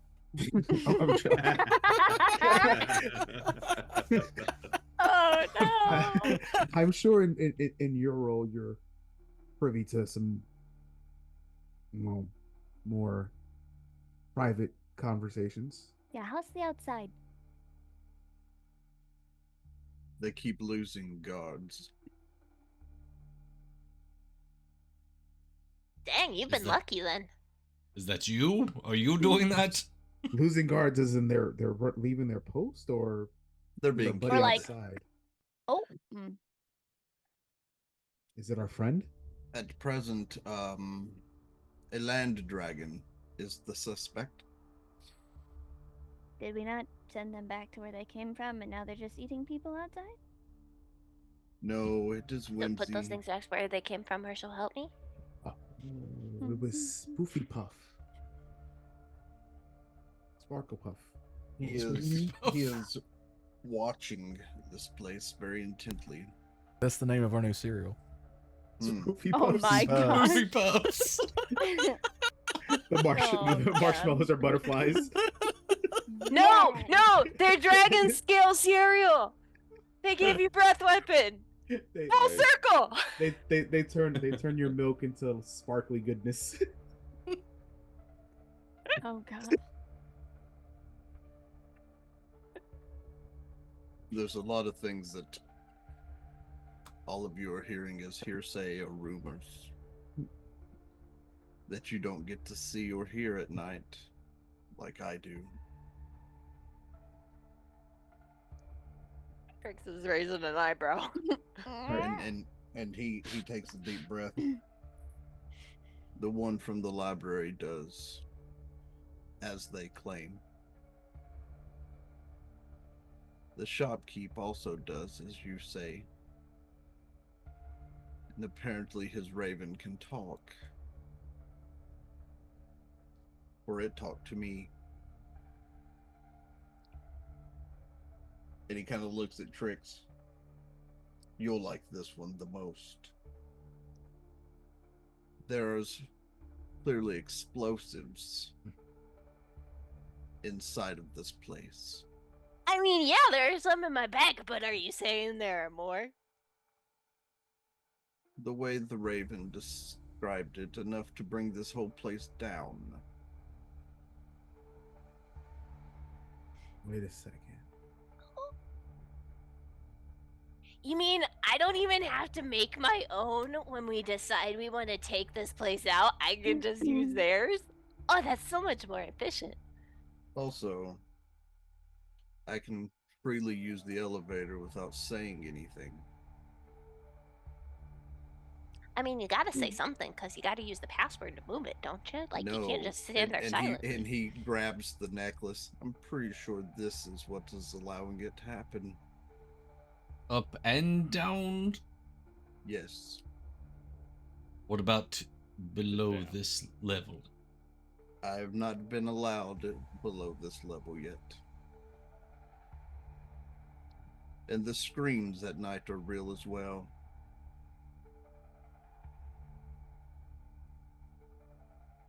Everything all of you are saying, I've seen or heard.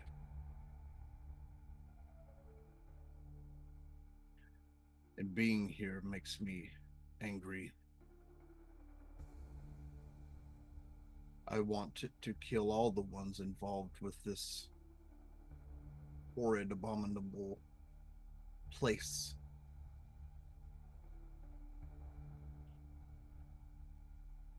Trix is gonna look back at the coded message that Keltash gave, and she's gonna see if she can puzzle any of it out, like figure out anything at all.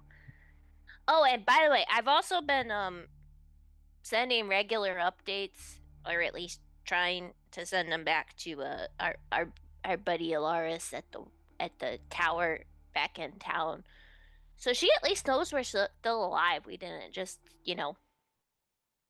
die in the jungle somewhere. Dude, our little friend that is watching this place has informed me that if we need him to get help, not to come in here, he is very adamant about not coming into this place, that he will go to the town at the port and call upon the trade princess for assistance. Oh yeah, has anybody seen any sign of Benedict or the missing, what's her name? They are both here, or at least they were. Our friend ate the two that brought both of them here.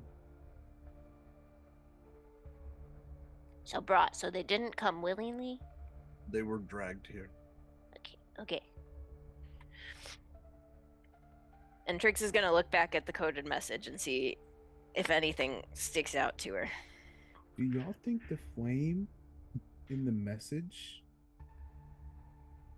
is talking and is talking about the explosives here? What would be the point of anything going on? To guide the vessel to its resting place. Maybe that's blowing the temple. Trix is gonna be like, wait a minute, okay. The stars are dimmed and the storm is calmed. The stars are dimmed and the storm is calmed. So some kind of threat, probably like a group, has like their power's been reduced in some way, right? Like they can't do as much. They're dimmed, right? Like the people up top, the stars, right? You think? Yeah, yeah. I like it. And the storm is calmed. That one I'm not sure about. The lantern is extinguished. And the way is clear. Who's got the key that Keltesh So it's recovered? dark. Orlando. Wait a minute. Where there While has Trix anybody is has Go ahead. anybody like run into any kind of wards around here? Has anybody said there are any kind of wards? Meridius, do they just count on you guys? There's no kind of magical protections to this place or anything? I don't think that they're worried about it if the one that put us to sleep, according to you, has that kind of power. I think this is more to ensure that what we're guarding doesn't allow ones that don't belong here inside. Right. I mean, I knew this buddy of mine once. The lantern is extinguished. He would sometimes break into houses for fun. Like the lantern is extinguished, so like the lights out. There's an easy path in. You don't have. There's no risk of being caught, like that kind of thing. So like some kind of security system or something taken out. And she's full blown doing like the Charlie Day like yarn map behind her hands as she's going through this. As Trix is doing this, I'm gonna approach Orlando and ask to see the key that Keltesh and him found, and I'm gonna present it to Meridius and ask if he can maybe identify what door the key goes to. Orlando reaches into the pack, pulls out the key. Thank you, Orlando. Meridius, does this look familiar at all in your travels? Have you come across a similar looking key at all? Have I seen where that might go, DM? You have seen where it goes. Okay. It, you clearly know that opens up the closets that they keep the cleaning materials and stuff in. And the sacramental wine. Right. I relay that, and I don't know how he managed to get his hands on that one, but clearly they're not missing it. Yeah. And in your travels, so you haven't left this floor. Well, I go to the surface every day. They just won't let me go any lower right now. I'd Do you rather not know go lower. where the treasury might be at? They haven't mentioned any of that.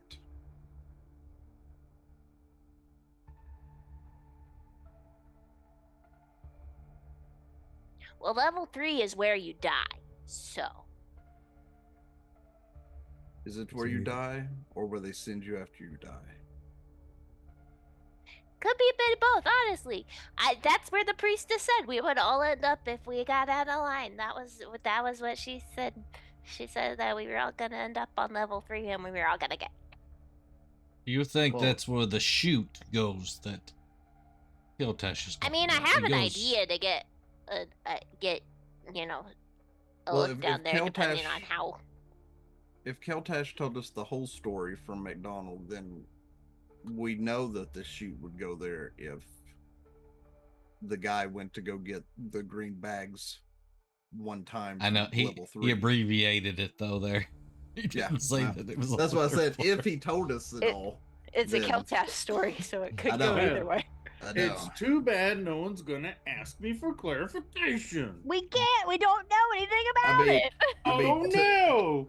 To be fair, Keltash doesn't like me right now anyway, so I'm not talking to him. That's true. That is very true. You said that key was So- to the wine closet? The cleaning closets, where the wine's stored. Pretty much whatever's ever it goes to is not very So if we ever want to have a party without the acolytes knowing about it, we have access to the booze. I would say that more of the things that are not very pertinent are locked away behind this door. It'd be a way to make friends. We may have already had access to the closet. Oh, right. Maybe You we guys had have time access for to other the stuff closet? besides keeping them away from those maidens. I don't think we have had access to the closet. Well, when you were taking care of the maidens, I just looked around and found that there was a closet and it was locked. And, sometimes there's been locked doors in our path. You just have to learn how to just finagle it a little bit and popped right open. Oh, no, I understand that completely. There's the broom I was looking for. Oh, I've bumped into a bottle of wine. Oh, I better put this in my bag here so it doesn't fall and get broken. Just something like that, I did everything up to the wine thing. Behaved out there. Yes, please, if we could, the key being missing is helpful, as it gives me an alibi to any missing wine from the closet. Somebody else may have had this key, and also you they see where this is send going. a guard every so often into the town to gather supplies. I don't know if I'm trusted enough to be a part of that yet.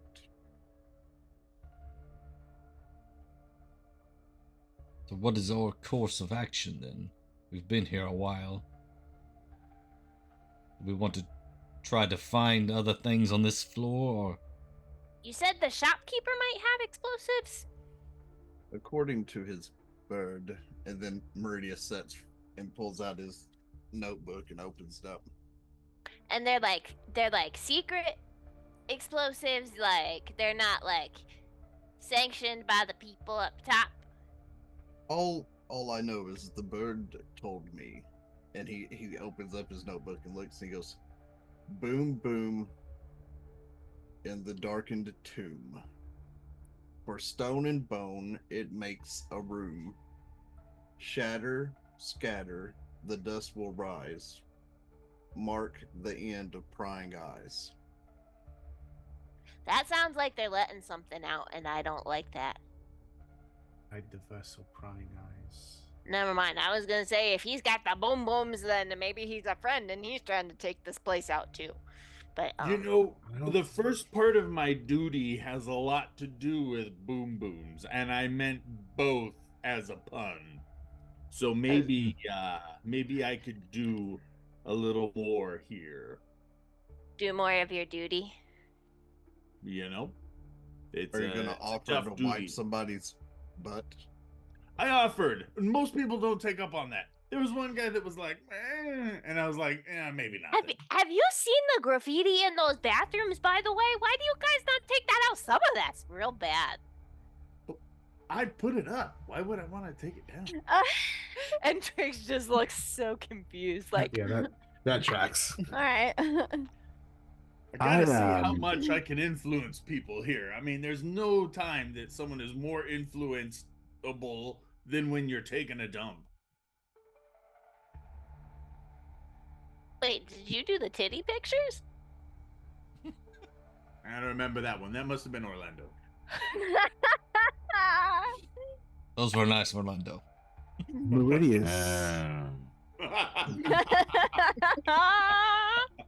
When are you next going to be doing nightly rounds? Or do you do nightly rounds? I don't know.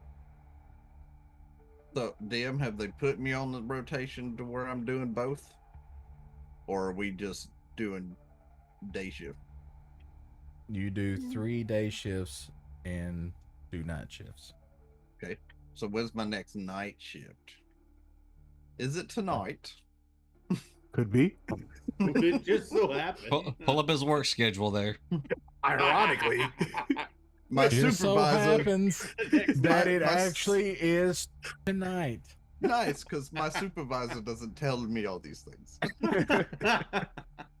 He's real Why big aren't you like working? that. Mhm. Mm-hmm. This may be dumb. I think, and respectfully, Desmond, I may ask you to sit this one out. I think we need to go through the priestess door. Well, that's Trix what is they shaking call her it head. these days. Nope. I'm not going in Yeah. there. Nope. Is that a metaphor that you're saying? No, I there, mean Thorn, or- literally. No, I mean literally her Yeah. her door. Desmond. Yeah, Literally there's a door to guy the in the room. library that's expert in that. Maybe you should consult him. It's a bad idea to go in there. Mm-mm. Oh no, the one that goes to the priestess is the shopkeep. Yeah, The one in the library goes to see the maidens. We don't want to go. We don't want to break into the priestess chamber. Mm-mm. I have the she password. might It's not have- breaking in. She might have all kinds of information in there, or treasures. She or- said if you guys got out of line again, we were all dead. What if she's Listen, it not feels in like- there? I like to live. It feels like we may be dead sooner rather than later, regardless. Aware of that, but I'm still trying to, find a way out. I mean, what? I He don't- likes the shopkeep, right? Does he look anything like Desmond? Maybe we can just send in as Desmond as a decoy, and maybe it'll all work out. Desmond, prestidigitation yourself to look like the shopkeep. Is that a thing? Prestidigitation yourself. That's not how that magic works. But let's look. Do I have anything? Worth a shot. Also- I have minor, That would- I have minor that would be illusion, which awkward. works on a smaller scale. Handy in a pinch if you need it, but Smaller not go- scale, and I look at Trix. Mm. Trix looks very uncomfortable, and she's he does like, have he does have disguise self, so so does Trix. That's why she looks Yeah. so uncomfortable. Question though. Have any of y'all been to the shop? Nope. Don't don't even know think where so. it's at. Yep. I know where the shop's at, but I've not been there. I just found out there's a shop. Yo, Maybe I we had should- no idea. maybe we should find out more about the shopkeep. Why like and a why he's commissary doing thing? what he's doing. I mean, if I'm going to be him, I have to understand the character, of course. I mean, maybe he'll just give you tips, and you can just go in as yourself, and she might like it. Who knows? Well, I mean- That's what he it said. is tips that he's doing. Well, I mean, I have ideas. See, librarian dude, he's been doing super secret research that nobody knows about in there too. So like, should I try to figure out how to get a look in there? Yeah. Are you Never mind. Ah, Trix just looks confused. Good. and you magic yourself into a maiden. There's also the shoot. Well, see, I could Yeah, do the this. shoot. Trix I is know tall enough they're- to fit in this shoot, right? See, I also was thinking that, but how long is the shoot? How big around is it? Like got wings, dimensionally? It Well, can if it- easily fit every one of you one at a time.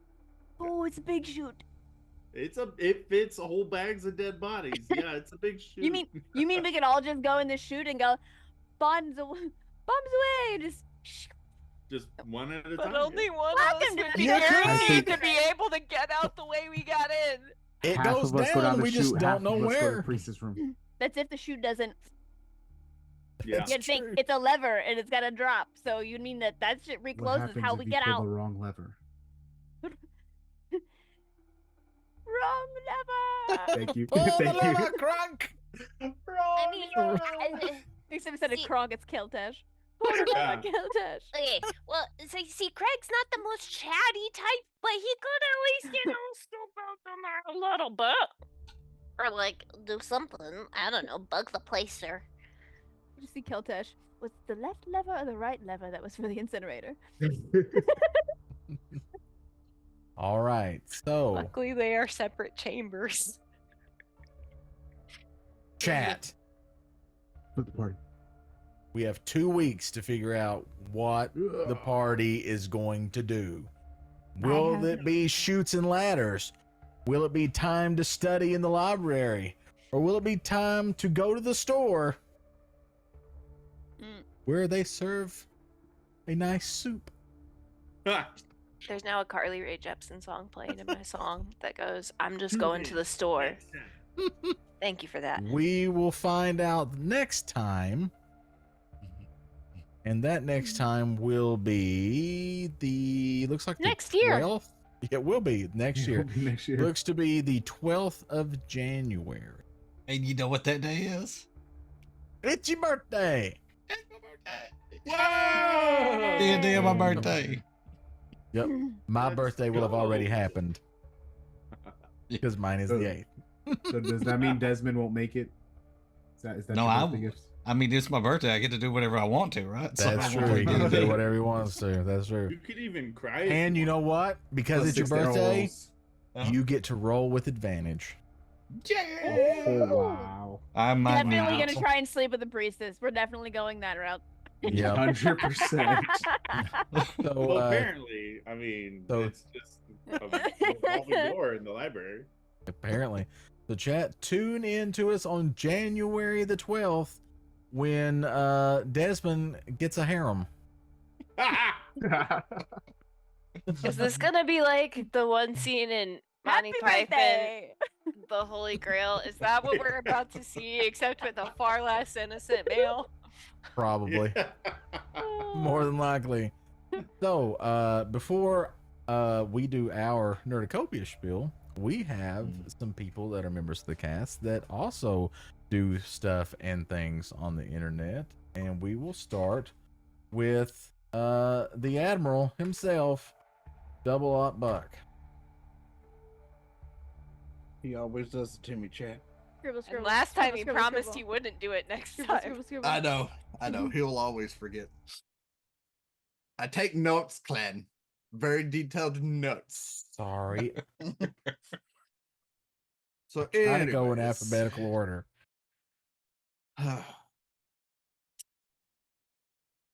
So I need to change my name. Is that what you're saying? Yes. Yes, you do. Just Well, spell just it say differently. it's Start with a Double Z. Up Buck, but it begins with a Z. I mean, that would always ensure that I start last, That is true. except for when JD rolls initiative. That's true. He can't be last. So I stream over on my channel, and on Mondays and Tuesdays we do Ark Survival Ascended, and on Wednesdays we do World of Warcraft, and then on Fridays we do 7 Days to Die Rebirth right now. And then on the first and third Saturdays of each month, we do some Dungeons and Dragons of my campaign that most people here are a part of. And that'll be the 4th of January. So we will have our next session at the beginning of the new year. Come watch me slowly waste away from poison nobody knows is in my system. And that said, unfortunately on my end, I will not be streaming any day next week except for Friday prior to the D&D session, because that is when all my Christmas stuff is with my family. So I will be busy all week. Plus, Harley has her last ortho appointment tomorrow. And if everything is good, then she is free and clear on her shoulder. Heck yeah. Nice. All right. Next we have Lady Chaotic. Hello. I am Lady K or Lady Chaotic. Other than doing D&D with all of these lovely people that you see here at least once a weekend, I do my own roleplay on GTA Roleplay. I generally play a paramedic, and we do mostly medical roleplay. However, lately we've been doing some new things. Today I streamed a murder trial, so that was pretty cool. Guy got the death sentence, so he's gonna die by firing squad within the next week. So as soon as That's I pin freaking- down that's so that dope. date, Okay. we're gonna be streaming that. So that whole part of the prison and his death row sentence will happen hopefully on stream. I'm just waiting to clarify when that's gonna be. So keep an eye out on that. It's gonna be super interesting. It does not happen very often. I think this is in the server history, probably only the first. I think it's the second time that they've had it. So they've had one other death row inmates that actually got sentenced that way, and this is the second. So it'll be very interesting to see. But we've been doing that as well. So come check it out. I am on Tuesdays and Thursdays at 5:30 p.m. Eastern Standard Time, and Sundays around 11 or whenever, sometimes it varies. Today was a little later due to the trial. But we may have a surprise stream for that specific instance. So I will put that on my social media, Lady Chaotic on pretty much everything. So you can find me on Twitter, my Discord, wherever. All right. Next. Quick clarification question, if you don't mind, Clan. Okay. When they're sentenced to death, are they not allowed back on the server? Just kind of curious. They're allowed on the server. That character is just completely dead. They can no longer play them ever again. Cool. Okay. Now you know. And knowing is half the battle. G.I. Joe. All right, and making their triumphant comeback to content creation, Regan Streams. Yeah, that's me. Yeah, we've been hanging out, chatting, rebuilding the stream brick by brick, and it's been fun coming back and just talking and trying to figure out what the focus will be for the next few months. Follow me on Reekin Streams everywhere: Blue Sky, Twitter, YouTube, here on Twitch. Today we got to do a really awesome TikTok live with Sly before the power went out and the internet went out, as the Birds beat the Boys, clinch the division. So we'll probably be doing a lot of just kind of life updates, fitness and health journey talks, and some sports simulcasting here and there. Yeah, stay for the hot takes though. My soccer hot takes as an American noob. So yeah. All right. And last but certainly not least, my personal favorite VTuber, Rolly. Thank you. Hello, everybody. So we typically are live every week, Monday, Wednesday, and Friday at 10 a.m. Eastern Standard Time. We play a variety of different games, but lately we've locked back into the critically acclaimed MMORPG Final Fantasy XIV. Yeah, that's been a lot of fun. We will not be live at all this upcoming week due to some wonky work schedules, but please feel free to give all the support to everybody else here and everybody else online. Thank you. There you go. And I guess that just leaves us, Diz. Is it me? You wanna You and me? You wanna do the thing? Yep. So Clan Diesel and myself, Dr. Diz, are Nerdicopia Network. We stream about 2 to 3 times a week. We do Super Retro Game Show on Monday, which is just a retro game show. We're gonna move it to a different day. Mondays suck for us. That's true. But we've been playing through Zelda, the Wind Waker. So if we're on tomorrow, we'll be trying to finish that game off.